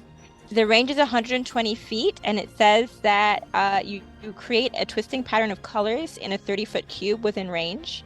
The pattern appears for a moment and vanishes, and each creature in the area who can see the pattern must succeed on a wisdom saving throw or have the charmed condition for the duration. While charmed, the creature has it. Yeah. So I guess she'll say like, close your eyes or something to her party, and then I don't know. That probably warns the rest of them though. She just does it. You'll be fine. It seems to me like the most optimal route would be to grab this cluster up here, all of these green guys, and this one blue that's north of Momo. Does that sound reasonable? The cluster that is around the prisoner. Yes. And I think that really like role play as well. Her priority is to protect the prisoner. So that makes sense. Absolutely. Sure thing. What does your hypnotic pattern look like, and what is the saving throw DC? That's a good question. I haven't thought of that. I think the hypnotic pattern looks like kind of the arms of a galaxy, if a galaxy was an arachnid. Kind of like a strange, swirling, 8-armed, not celestial, but like like, I can't get the word that I want right now, but like, it's like outer space. Cosmic, thank you! A cosmic arachnid spinning in space. And the DC, and I don't have that open because my sheet is being wonky. Okay, the DC is Magic Initiate DC, 14, DC 14. DC 14, and what is the saving throw? I feel like that should be higher. What's your charisma? Might not be reading it. Charisma, 20, sorry. DC plus 14. DC plus charisma, right? DC is 10, it's 8 plus your proficiency plus your charisma mod. So it should be at least 12 plus whatever your charisma mod is. 17. Charisma mod. If I'm doing that mental math correctly. Charisma mod is sounds right. For saves is 6. You said what? No, for your. So it's going to be 8 plus 5 is 13 plus our proficiency bonus is 4. So your DC should be 17. Your Magic Initiate DC might be different. It might use a different stat. It said Bard it should be listed at the top of your spell list on D&D Beyond. Oh, it's on roll. I have it on roll 20, and I don't like it. I don't understand what's happening. So I'm gonna trust what you did. I think 17 sounds right. Okay, 17 does sound correct. What is the stat they're saving? Wisdom. All right. And I think I'm going to be caught in this. I'm going to use a luck point to have advantage on the saving throw. Ooh. You wouldn't have to be. She does have enough range to not catch you. Got it. She wouldn't catch the one to the left of you, though. I think Amma would prioritize not catching a party member over trying to catch all the enemies. I am totally okay with not being incapacitated. Yeah. Precisely one of these boys is wise enough to not save. I will go ahead and, for simplicity's sake, say all of Redcap Group 2 is hypnotized. Ooh. Y'all, Chanelle-Lize, this is like her second or third D&D game, and she's doing these dope-ass descriptions like this. It's my second, and I don't know what's happening. My sheet is so weird. You're doing so good, baby. Yeah, you're doing great. Sorry if that was weird. I'm so sorry. No, it's okay. You can call me baby. I am baby. You are doing absolutely fantastic. All right, each and every one of Redcap Group 2 is hypnotized, as well as this particular individual of Redcap Group 1. I'll ask you, what does hypnosis, what does that do? They're incapacitated? Yeah, see, my problem is when I look at the spells on my sheet, not all of them show up. So I have to keep reopening the builder to see the spells that I've chosen. I'll try to fix that by the second part. But no worries. I'll pop it open as well on my end. Incapacitated speed of 0. And let me quickly check what incapacitated does. Oh, while charmed, incapacitated speed. Yeah. All right. Spell ends when they take damage. Inactive, can't take any action. All right, so Redcap Group 2 is not moving. That was a hell of an action. Do you have a bonus action to follow it up? Do I? You could do Bardic Inspiration, which I say just because you're new and I'm not sure. Yeah. I would like to do that. I would like to give Bardic Inspiration to, I'm actually open to advice on who should get it. Not me. Yeah. You haven't acted yet, though. You could use it. Yeah. Good, yeah. That's actually, the next person should get it, right? Do you really not want it? I'm fine. I think the two who have more people in melee should probably get it. That makes sense. Yeah. Maybe I'll give it to Syris because Syris has well, I'm close to Syris. Yeah. I mean, to be fair, like Momo's about to dive headfirst to like a giant group, so I mean I'm fine. I mean, technically it's like as long as I don't break concentration, it's just one guy now. Because the rest are they're just gonna hang out and be chill. That's true. Yes, until they are shaken, woken up, or otherwise damaged. Okay, I think Syris, you're gonna get the Bardic Inspiration. All right, Syris, you have Bardic Inspiration, and Momo, you are up. Not Momo. Melody, you are up. Apologies. I'm gonna look at the guy in front of me. Absolute disgust in my face because of the blood continually pouring, and I'm just gonna clap my hands and grab the sides of his head and cast Burning Hands. Absolutely. Let's fucking go. So that's a Dex save 17 is my DC. Dex save 17. That's almost certainly not going to do it. Let us check. 13. Okay, so 3d6. Fire damage. 11 fire damage. 11 fire damage. All right. You're putting in work. The Redcap howls in pain, and you shiver in disgust as you pull your hands back, and it's covered in like cold, congealed blood. Ugh. And we are telepathically. I hate this. To the top with Syris. Okay. So seeing that he has a couple more people on him now, thanks to his flame tongue. Let's see what I can do here. I think Syris will go ahead and keep swinging on these guys with flame tongue. Absolutely. He would use some spells, but he'll save those for the further off Redcaps for now. For sure. Yep, here we go then with more flame tongue action. Here we go. 21 on first hit. 21 will hit. And second hit is 13. Second hit is 13. That will just miss. Okay. Yeah, that's fine then. All right, so first damage. Well, all right, Momo, you're on deck. +4. Nice.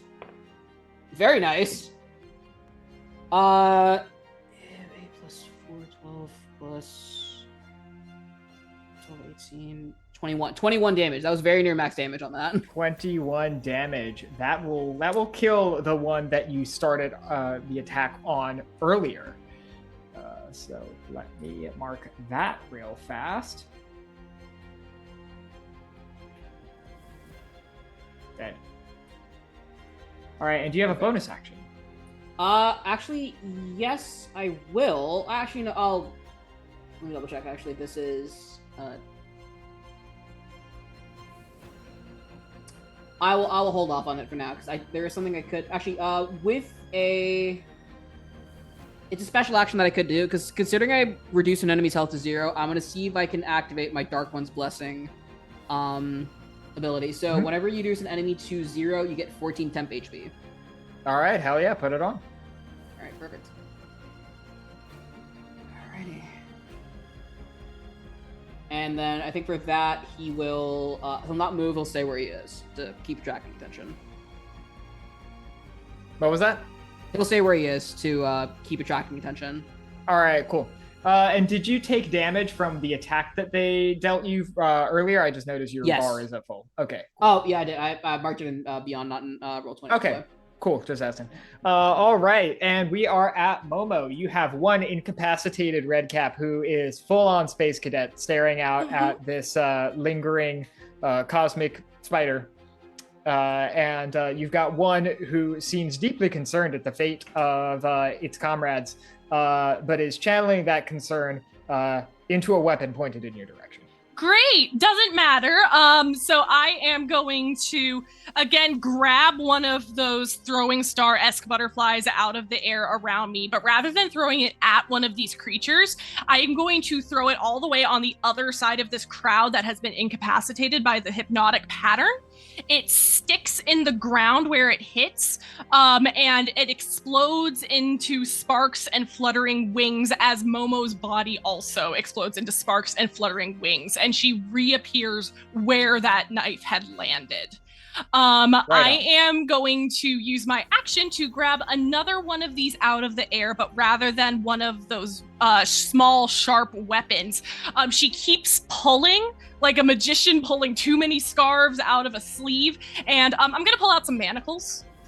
I'm going to use my action to pull some manacles out of this various miscellaneous stuff that I have available to me, and hopefully, so that's my bonus action and my action.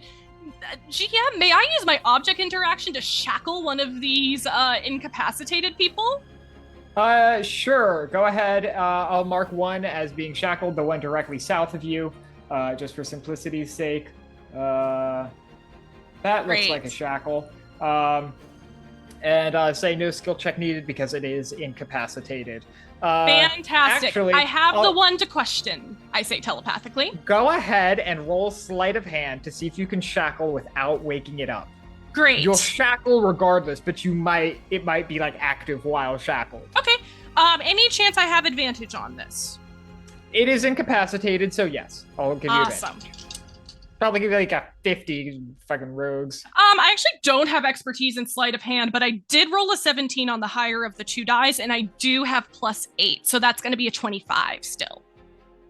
Okay. The other one was a 4 on the D20. You gave me advantage. I don't know what to tell you. No, that's a good point.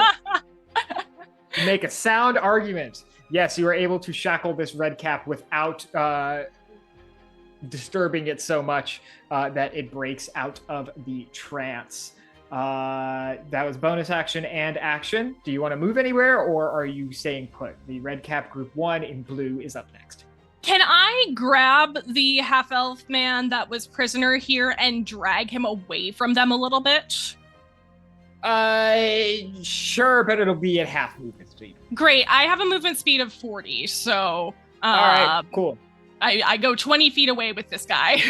All right, not a problem. You reach down and grab this confused, terrified-looking elf. Oh, shit, I don't know if he's saved. Give me a second. She's totally in that box. He did not save, so you grab this hypnotized individual and begin yanking them on your next turn. If you would like, you can use an action to wake them up. Hell yeah.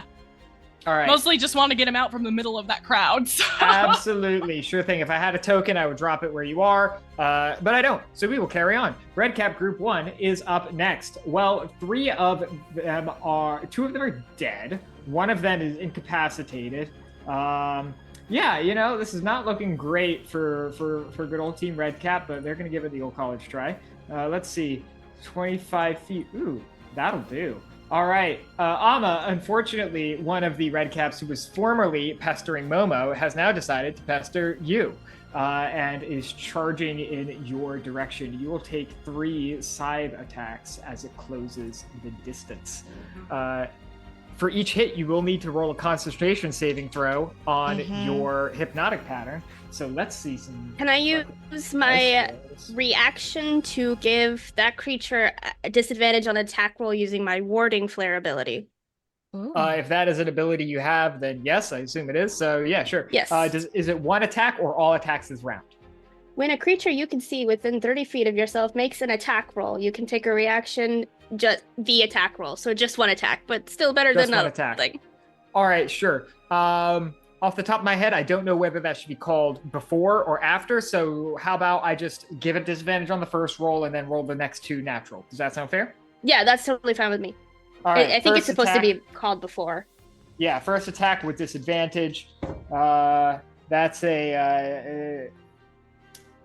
what's your armor class, Ama? Oh, where do I see that on this sheet? AC is 12. 12. All right, so the first attack actually would hit even with the disadvantage. Let me...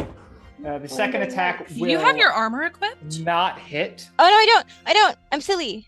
I'm so silly. Leather armor. 13. Okay, so Wow. it's 13. Wow. It's 13. Yeah. All right, so 16? 13. 13. 13? All right, so 13 will still hit. Let's go for the second roll. Second roll will just miss at a 12, no, an 11, and then third roll will hit with a dirty 20. So you take, let's see, you take 19 points of damage total, and you will need to roll 2 concentration saving throws. These are Constitution saves, and you need to beat 10 for both of them. Okay.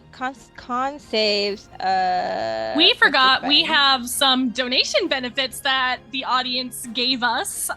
Would you like to take the floating advantage that wasn't assigned to anybody? I would. Could I just roll a 9?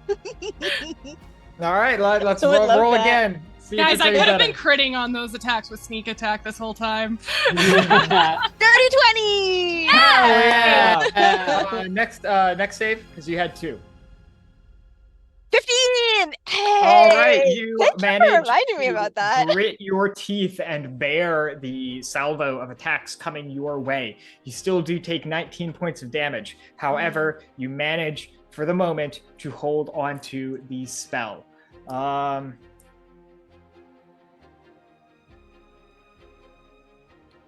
someone give me odds or evens? Someone pick. Even. Even. All right. That is indeed an even number. So the red cap that is pestering Syris will not turn his attention towards the concentrating mage and will instead continue its tunnel vision assault on the one individual who happens to be standing in its way. Fair Sorry, enough. Cyrus. That's fine. That's a 2. That's not going to hit. That's a 3. That's not going to hit. That's a 9 on the die. 15 total. Is that going to hit you? Just misses. Just misses. You manage to stave off 3 sickle attacks as the red cap fails to make contact. Ama, you are up again. Not to. Oh, wait, Not huh? to. There's still Oh, one yeah. more in my melee. Not to Ah, fuck that myself is a- over. Very good point. Let me see real quick. 21 hit you? Oh yeah. Uh-oh. Listen, How you're about- a high-level how about cleric. It could 19? miss. Yeah. My AC 16. How about 24? All right. Mistakes Sweet. may have been made. You It's got okay, you got I this can heal. melody. We gotta get I you get some it. better Right. armor. You take 26 points of damage as this red cap lands 3 successive attacks on you with a blunted short sword. Ow. Could be worse. You could have been concentrating on something. That's true. All right, and now Ama is up with Mel in the on deck. Okay, I have a question about Shillelagh. It says with a club or a quarterstaff. Is that does that have to be like a refined, like, can that be an improvised weapon? Can she pick up a plank? In this case, yes, I will let you pick up a plank, but some GMs would rule otherwise. But yeah, you can use a plank. Okay, I think, and here's where I'm annoyed that my sheet is wonky because I was too busy fiddling with it to think ahead and be like, this is what the move I'm gonna do before my turn comes. I think I'm not gonna do something super high level. I think I'm just going to use a cantrip attack. I think that makes sense for the first encounter.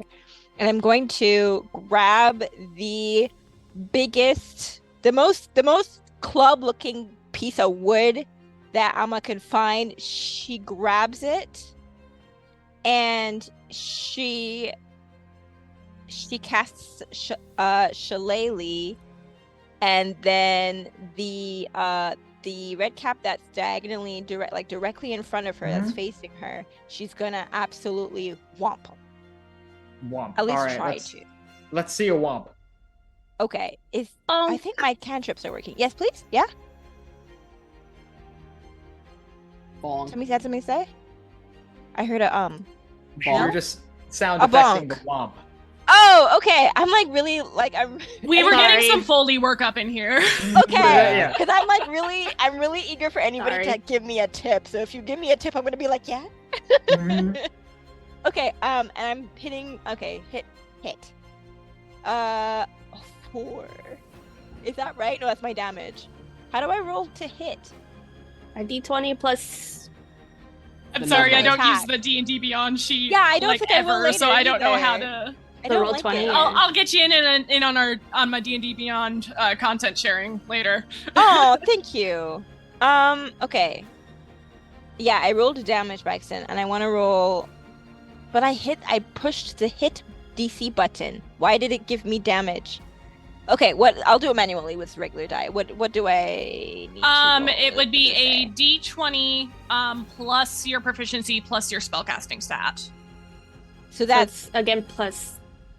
D20 It would be plus. plus 9 because your spellcasting stat is charisma, and that's a 5. Okay, so I rolled a 14 on the D20. So 14 plus 9. That'll hit. 13, 12, 20, 23. Why did I try to do math? Now I you get to try? roll damage, baby.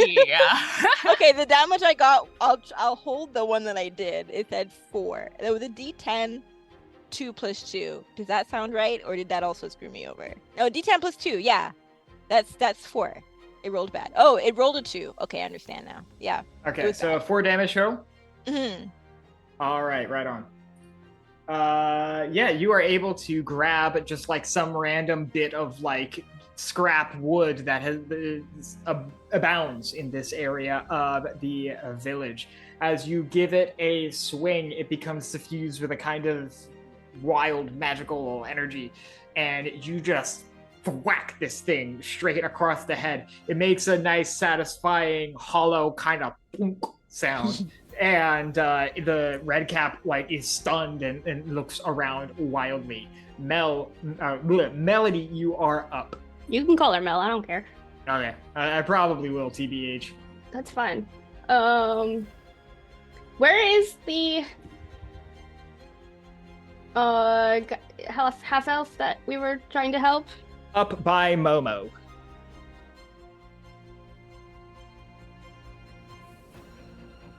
I'm not gonna lie to you. I'm really tempted to cast Fireball on all of those guys right there. I mean, did step fair. 20 feet away. It'd be pretty I'm sick. 99% sure. Let's I'm sorry our audience can't see the measuring on the map right now. You can definitely get a 30-foot radius without getting any allies. 1000%. Center it. There. Yeah, I'll even give you the Redcaps Eclipse just because it'd be cool. Shaking off the cold stuff from earlier because she's a cleric who just dealt with gory stuff and that's still gross.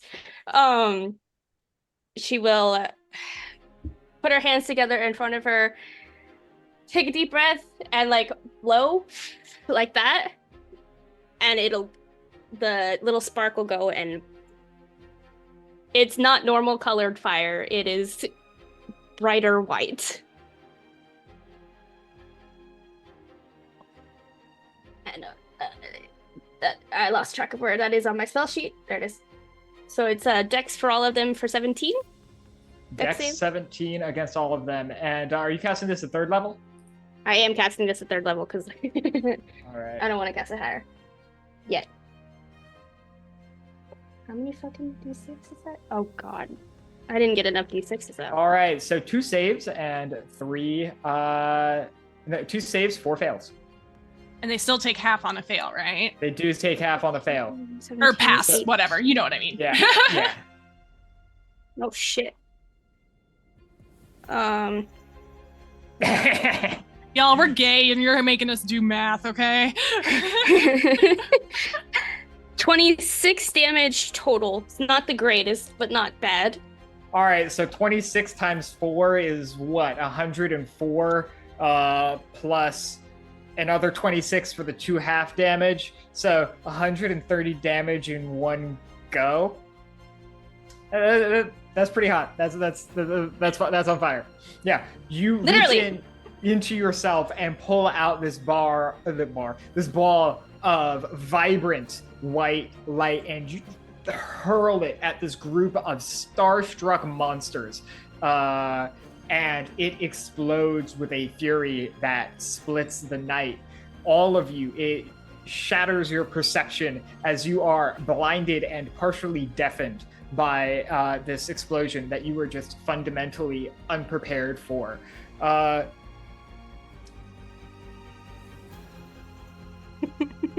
Melody, go ahead and make me an intimidation roll with advantage. Ooh. Thank you for advantage because I have a negative charisma modifier. Let's just go. 8. The other one was a natural 1. I could have rolled a 0. All right.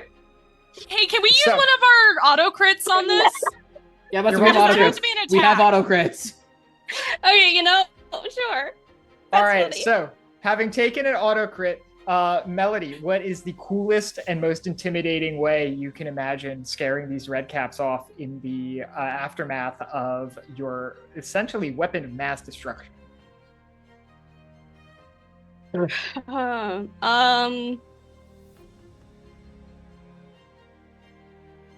I think her hands are probably still glowing white. And she just looks pissed. She has resting bitch face anyway, so it doesn't take much for her to look pissed.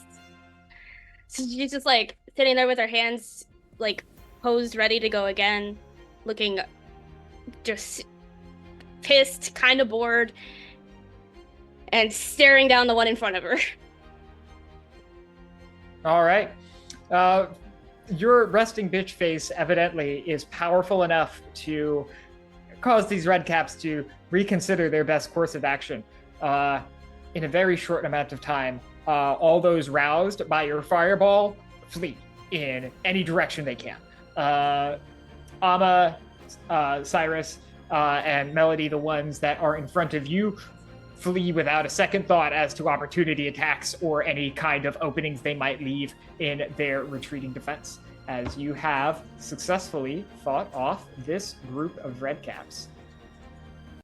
And you see lightly smoking in the blood-soaked ground, the one that I manacled. That's a good Wonderful. point. Yeah, that is almost certainly one of the ones that failed. And it's 26 damage, so it's alive. Lightly yes! charged. I didn't kill Barely. it. Lightly barbecued, but alive for questioning, All right. yes. That'll help, and that'll help when we need to interrogate it. So, Wherever that came All right.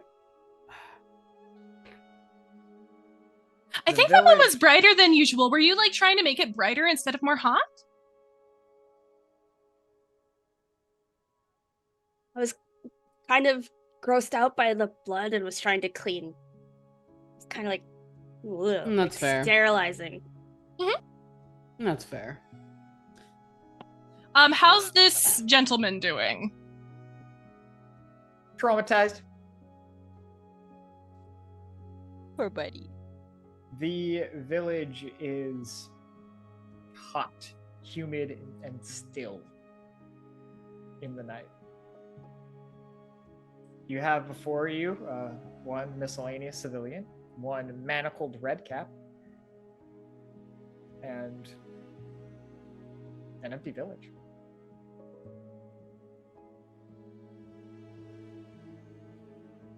I am going to prioritize checking in on this civilian.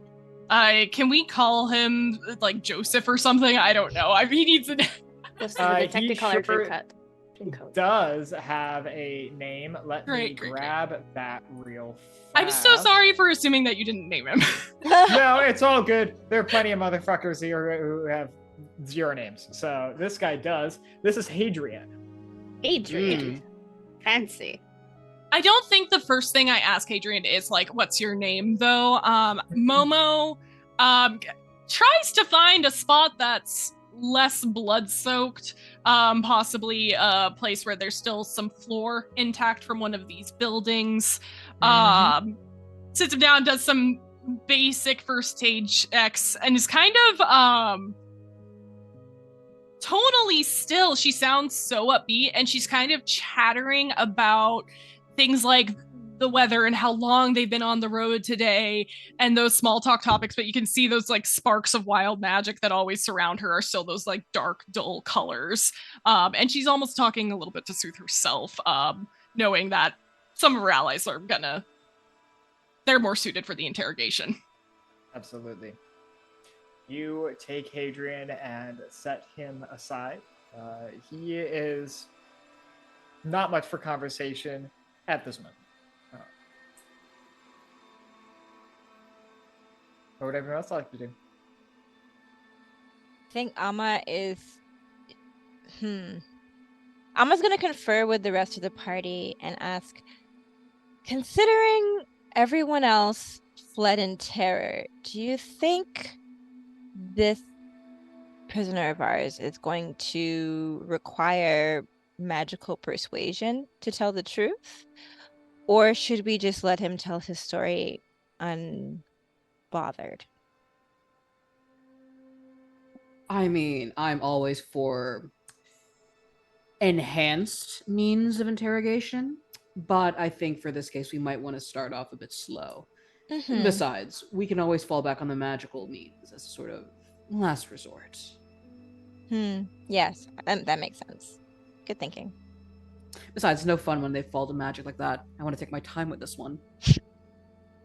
Not the perspective that I had. I was more concerned with saving energy, but sure.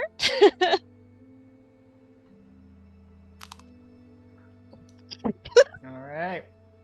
Who talks? I think Syris will go up to the prisoner of war and start interrogating this thing. All right. What does that look like? Well, I think he's gonna try and see if he can, if the Redcap itself will understand Common, or if the philosopher that they killed was the only one who could speak it. Because they, from what he remembers, the Redcaps only sort of gave like grunts. He didn't hear any of them aside from the philosopher speaking Common. So yeah, they do speak Common. It's just they happen to have a kind of guttural speech about them, at least when communicating with each other. Certainly, as you walk up, it spits very familiar curses in your direction. Oh, please. If I've heard much worse from the patrons of my bar, you're going to have to try much, much harder than that if you want to get under my skin. And he's going to get right up to close to its face. Talk. No. Good. You're going to make it fun for me. He's going to try to intimidate this thing by just just exuding like the most intense, terrifying aura that he possibly can, like you'd expect like a devil horned person to do. He'll roll intimidation for that if he wants, if he can. Sure. So yeah. Okay. Alrighty. Target is 12. 12. All right, cool. I have a +8 for my intimidation, but just to even the playing field a little bit, I think I still have my bardic inspiration. So I'm going to clock that.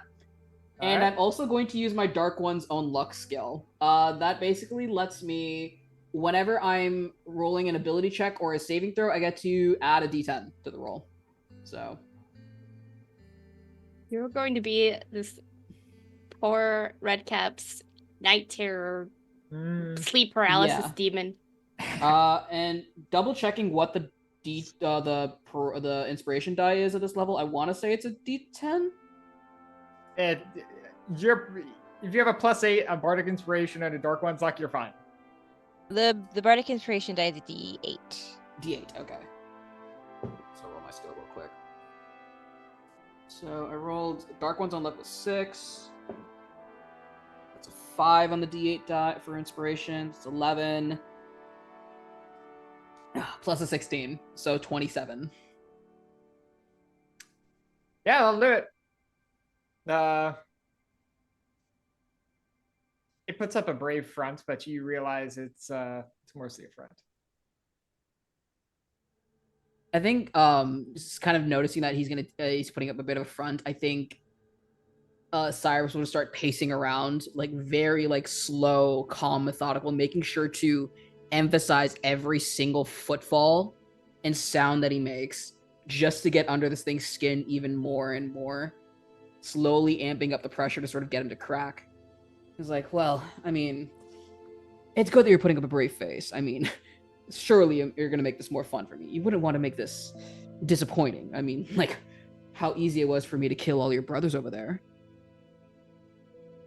And, you know, I very well could just end you like this, especially when we have you at this. And he sort of rattles the manacles that Momo has chained him in. So talk, unless you want to meet that same fate, or much, much worse.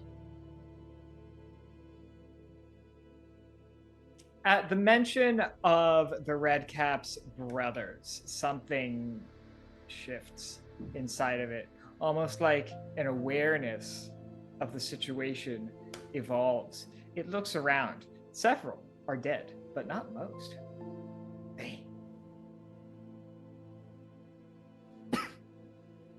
They left. Brothers! Brothers! Oh. Seems you've been abandoned, little one. I guess they thought they couldn't risk taking you back along, or even worse, they probably didn't even care to take you back. Saw you as weak.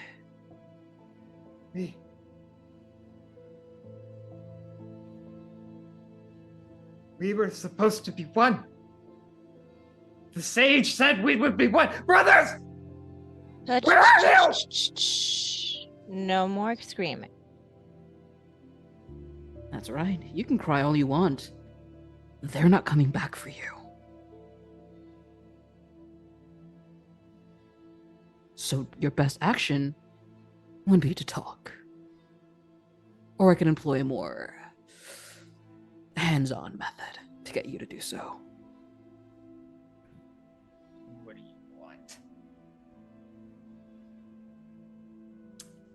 You're going to tell us everything. Why you're here, what your purpose is, why you're heading to Meridian and our cities, why do you take the people, and I better not hear a single lie of omission or retcon or anything. Do I make myself clear? You do. So talk.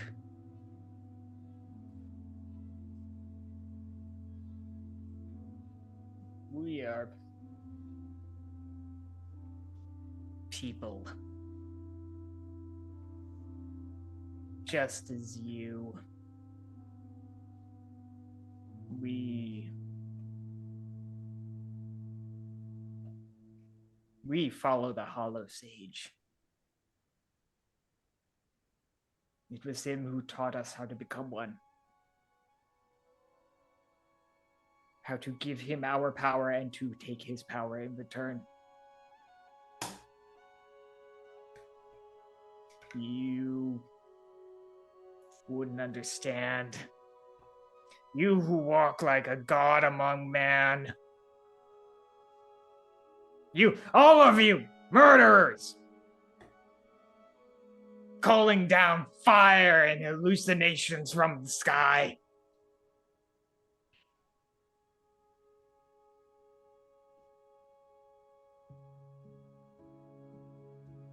Momo will speak up from like across the clearing. I have a feeling this Redcap is yelling at this point. Yeah, he's not a quiet one. And what was your plan with... I'm so sorry, his name flew out of my brain already. This is a Rosie issue. Hadrian. Hadrian. And what was your plan for Hadrian then? Seemed like you were going to throw him in the fire. Come one. He could have joined us. He could have become strong. Are you turning other people into people like you? Is that so wrong? Do they want to be turned into people like you?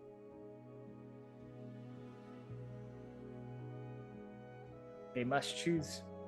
What that choice looks like, I cannot guess. I know only my own.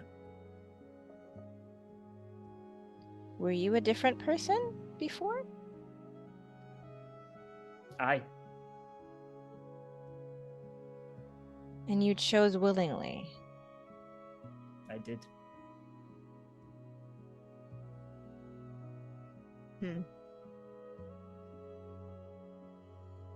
Oh, sorry, I muted myself. Alma goes really quiet. Bloody looks vaguely nauseous.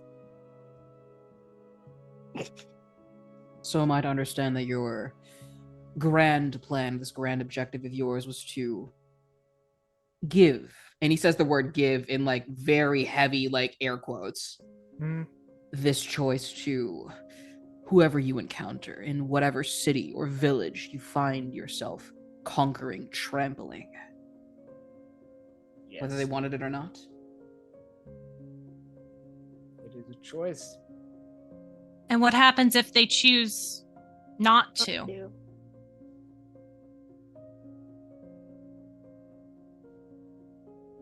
That is not for me to decide.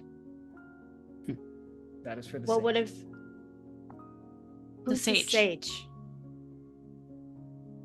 Thus, he speaks to us.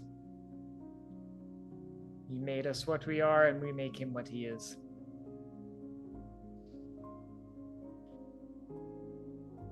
Was the sage's decision to overrun Blackwater Park? I. Doesn't seem like much of a choice then. No, they're making the choice to be the boot on the throat. Aren't they? Yes. Free ourselves from people like you. What's people like us? What does that mean?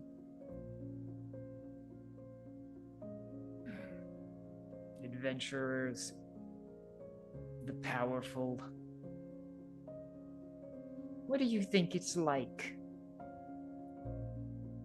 Having to watch your step around any miscellaneous, self-important, miscreant doer of violence.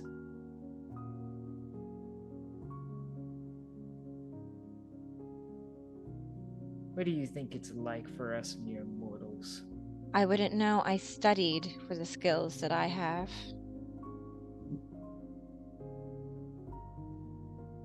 You think we don't still worry about our safety and everything? I think I watched the four of you step into a village of a dozen, call down fire from the sky without asking a single question. And I think you'll brush it off and sleep like babies. We were watching for longer than you knew. Sure.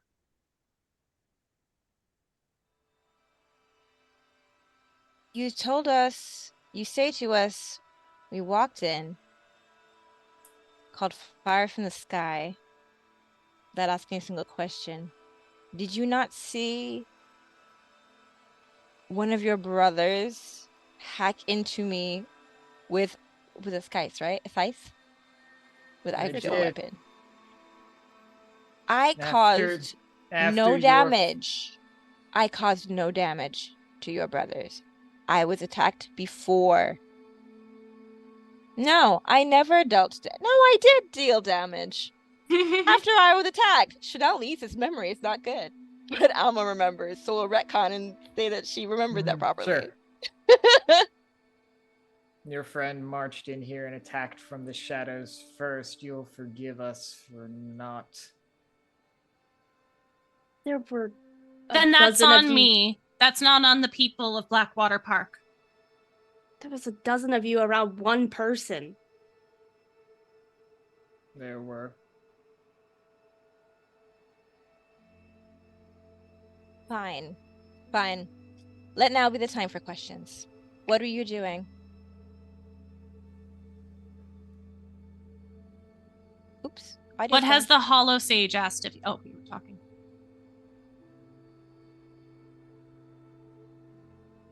Hollow Sage has asked of There we us to spread his message. So what is his message? Going to be powerful, to rise, to become one.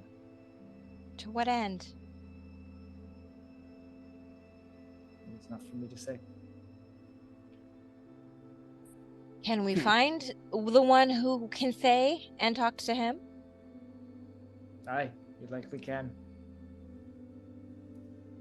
Give it a few hours, I'm sure he'll find you.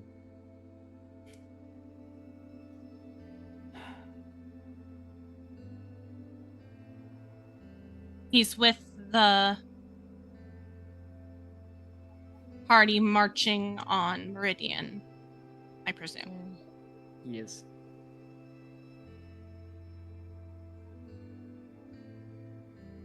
Who's got a good insight? Probably not Alma. Not me. Definitely Latin. My No, passive is 19. Nice. I'll say with Hell the passive, yeah. you can pick this up. Pick up a couple of things. You pick up that this Redcap is doing its best not to fully break down. You also pick up something strange about it. In the moments when its emotion seems to rise, there's a bizarre shifting in its body and in its face, its countenance. It almost softens or reverts.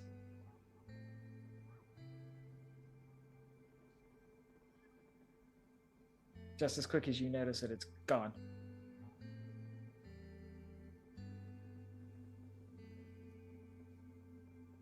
So what now?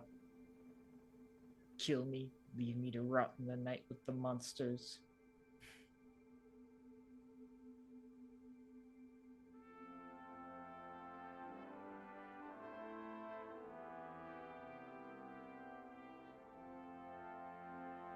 Say he comes with us to Meridian. I quite like that. After all, they did ask us to get some evidence, did they not? Mm-hmm.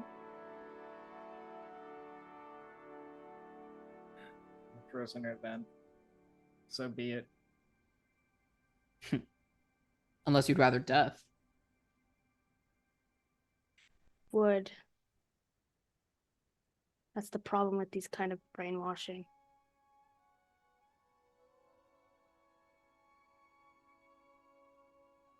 Does anyone else have anything else you would like to do in Blackwater Park. We still have Hadrian we need to talk to. Yeah, we do.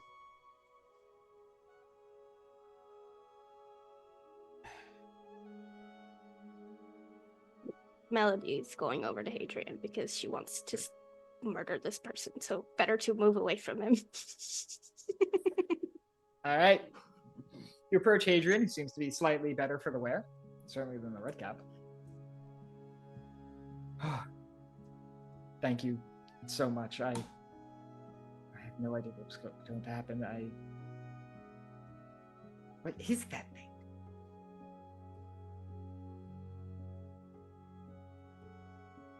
It's complicated. Very well. Are you all right? Yeah. Bruised and terrified, if I'm being honest, but I'll survive. Are you from here? Yes.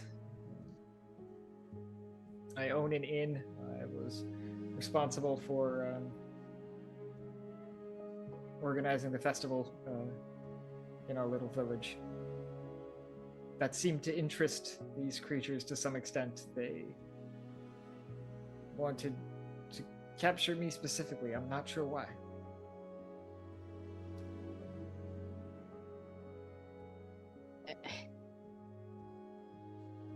Where's everyone else? Many are dead. Many fled. I believe some are hiding. Not sure where, maybe a cellar or something. What about Oleander? I can't say for certain. I didn't see him die. I have not seen him anywhere, but only sells things. I certainly hope he had something to get him out of a jam.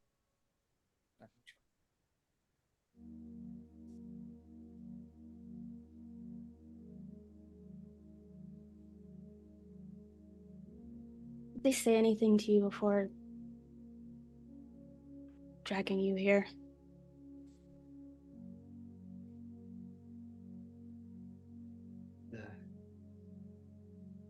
I suppose they did. I'm not sure I understood much of it. Hasty philosophizing about being strong or something. I don't fully follow, if I'm being honest.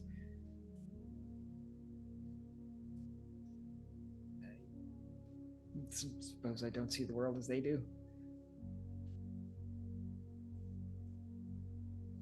But Would you mind coming back to Meridian with us, telling what you saw to the people there so that we can prepare for this?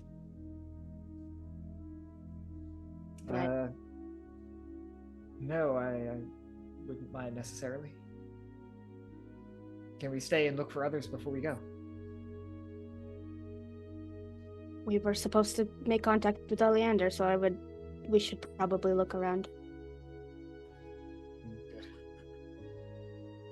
Good. You have If we anyone find specific? him, we'll be with others.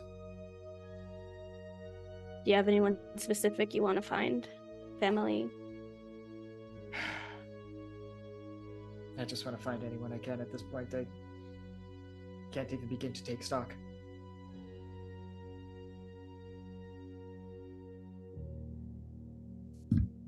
Melody will stand up and hold out her hand to help Hadrian to his feet. Hadrian stands.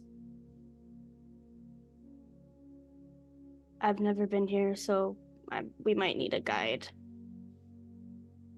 Of course, I'll do what I can.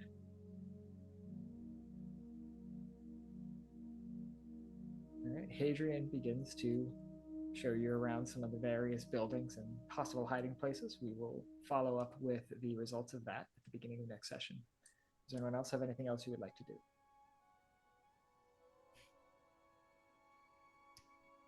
I think Syris would just keep just a general eye on the Redcap POW, just to keep him terrified of him and just give him the just keep terrifying him, just constantly sure. just look at him, just exude the aura and just almost put his hand to his sword to threaten in case he does act up, and was like, twitch and you will die. Make my day. I dare you. Let's end on this. I have one quick thing, if that's okay. Sure. We'll go back to the red cap. What's your one quick thing? No, it was with the red cap. Is okay. why. Okay. Good. Momo, I think stays kind of nearby Syris and the red cap, bandaging up. I think she took a full chunk quarter of her HP from those sickles. But seeing that Syris sticks around and is hovering, when she thinks Syris is filing his nails, paying attention to his cuticles, whatever it may be, paying a little less alert attention, a little ethereal butterfly will flutter over into the red cap's ear as she establishes a telepathic connection with him. And she just simply says, first of all, don't flinch, he will kill you. I'm sorry for... Was it actually your brothers before this, or was it just the sage becoming one thing? It doesn't matter. It was I should have thought first. I was angry. Adrian seemed scared.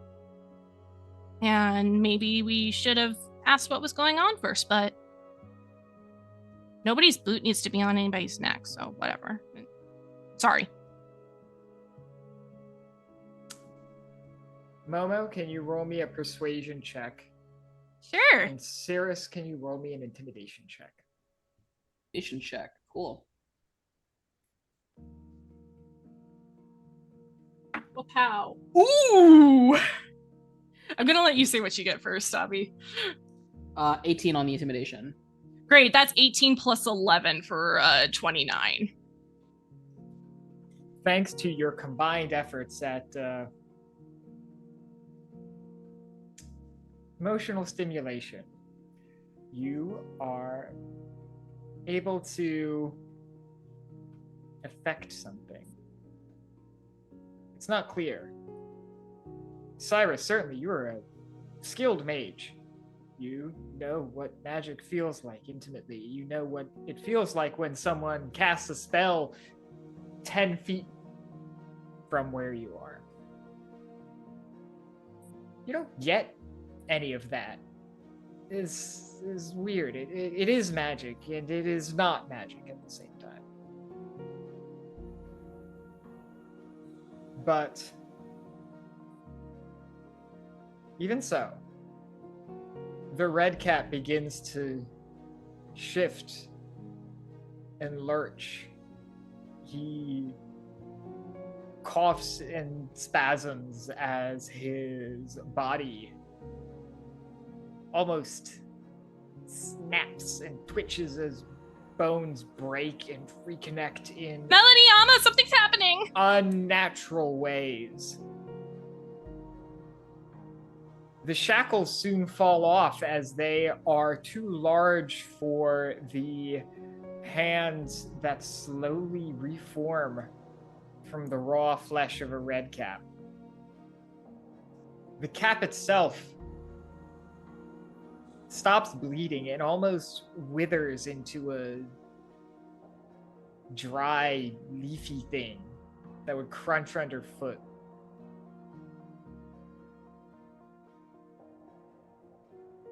All at once, a red cap disappears and a gnome takes its place.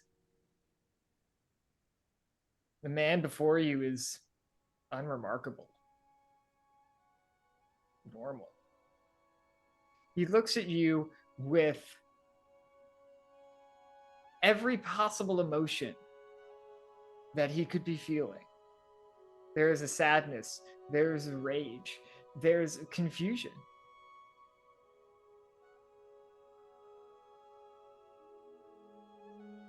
By the gods.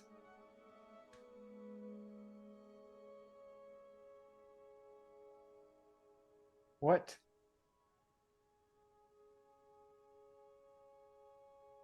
am I? And that is where we will end tonight's session. Oh, I live So for these glad I asked to do cliffhangers. that. I live for this stuff. I swear to God. oh. Well, this was a delightful session. To my players, thank you all sincerely for joining and helping to tell this story.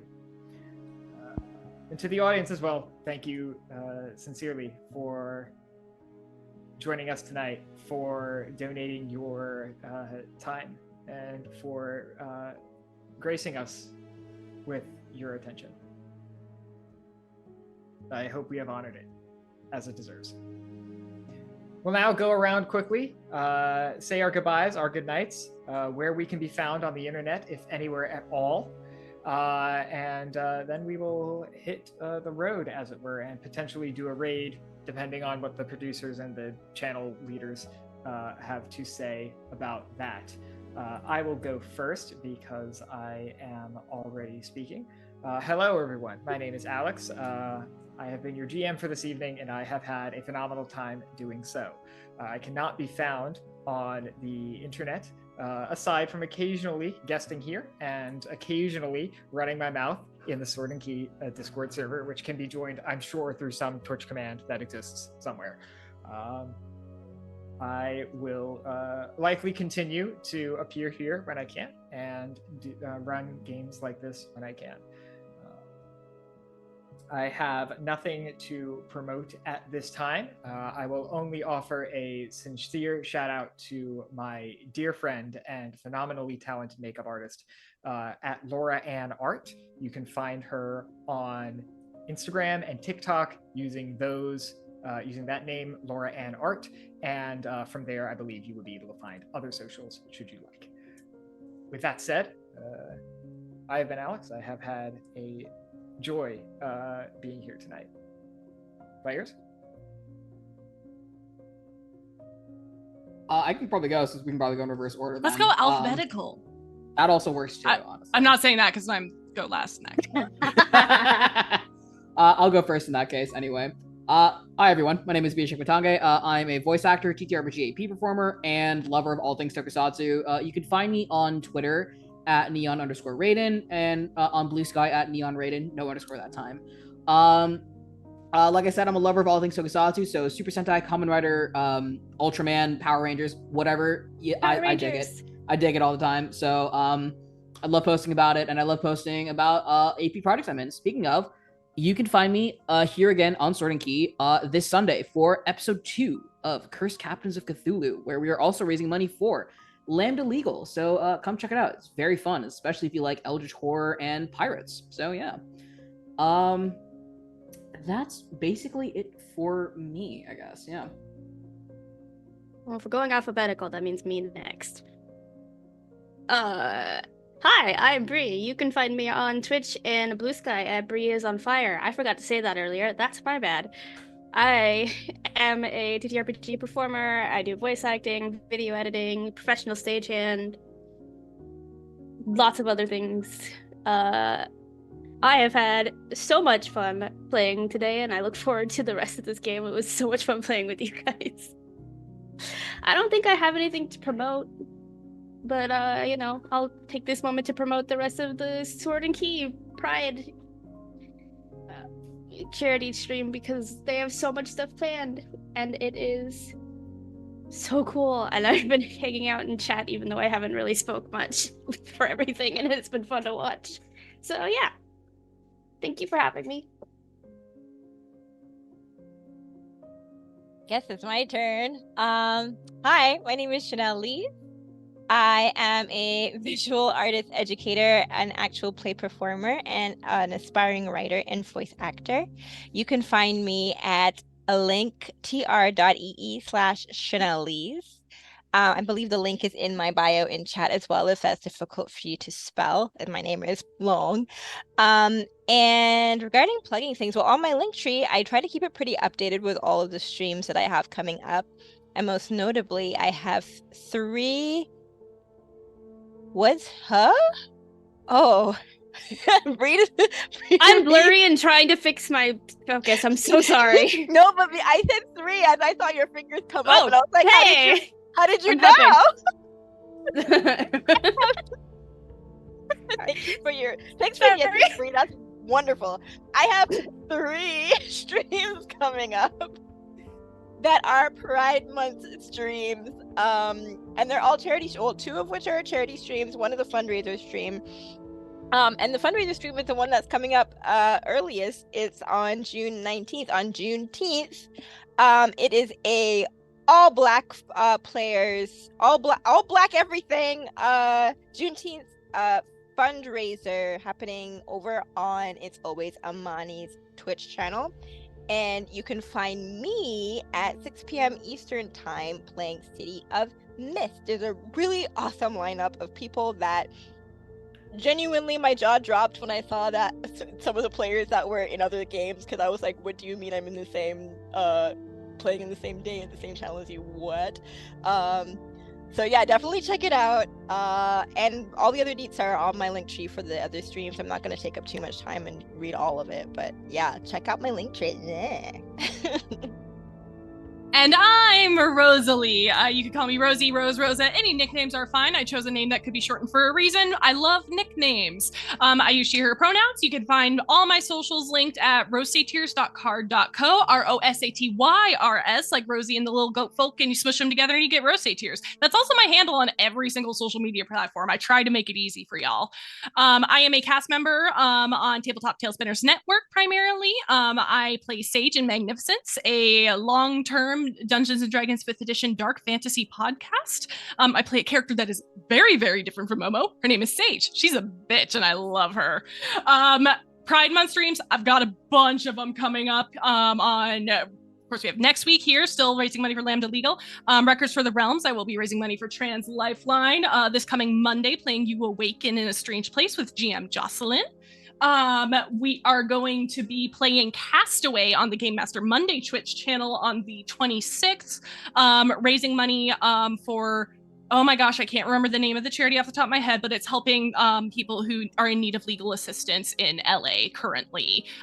We planned it literally yesterday, putting it together super fast. We're playing Castaway. You may be familiar with Game Master Monday's Castaway series, which they get 12 TTRPG actual play performers of all time, and they are allowed to kill each other in a survival style competition.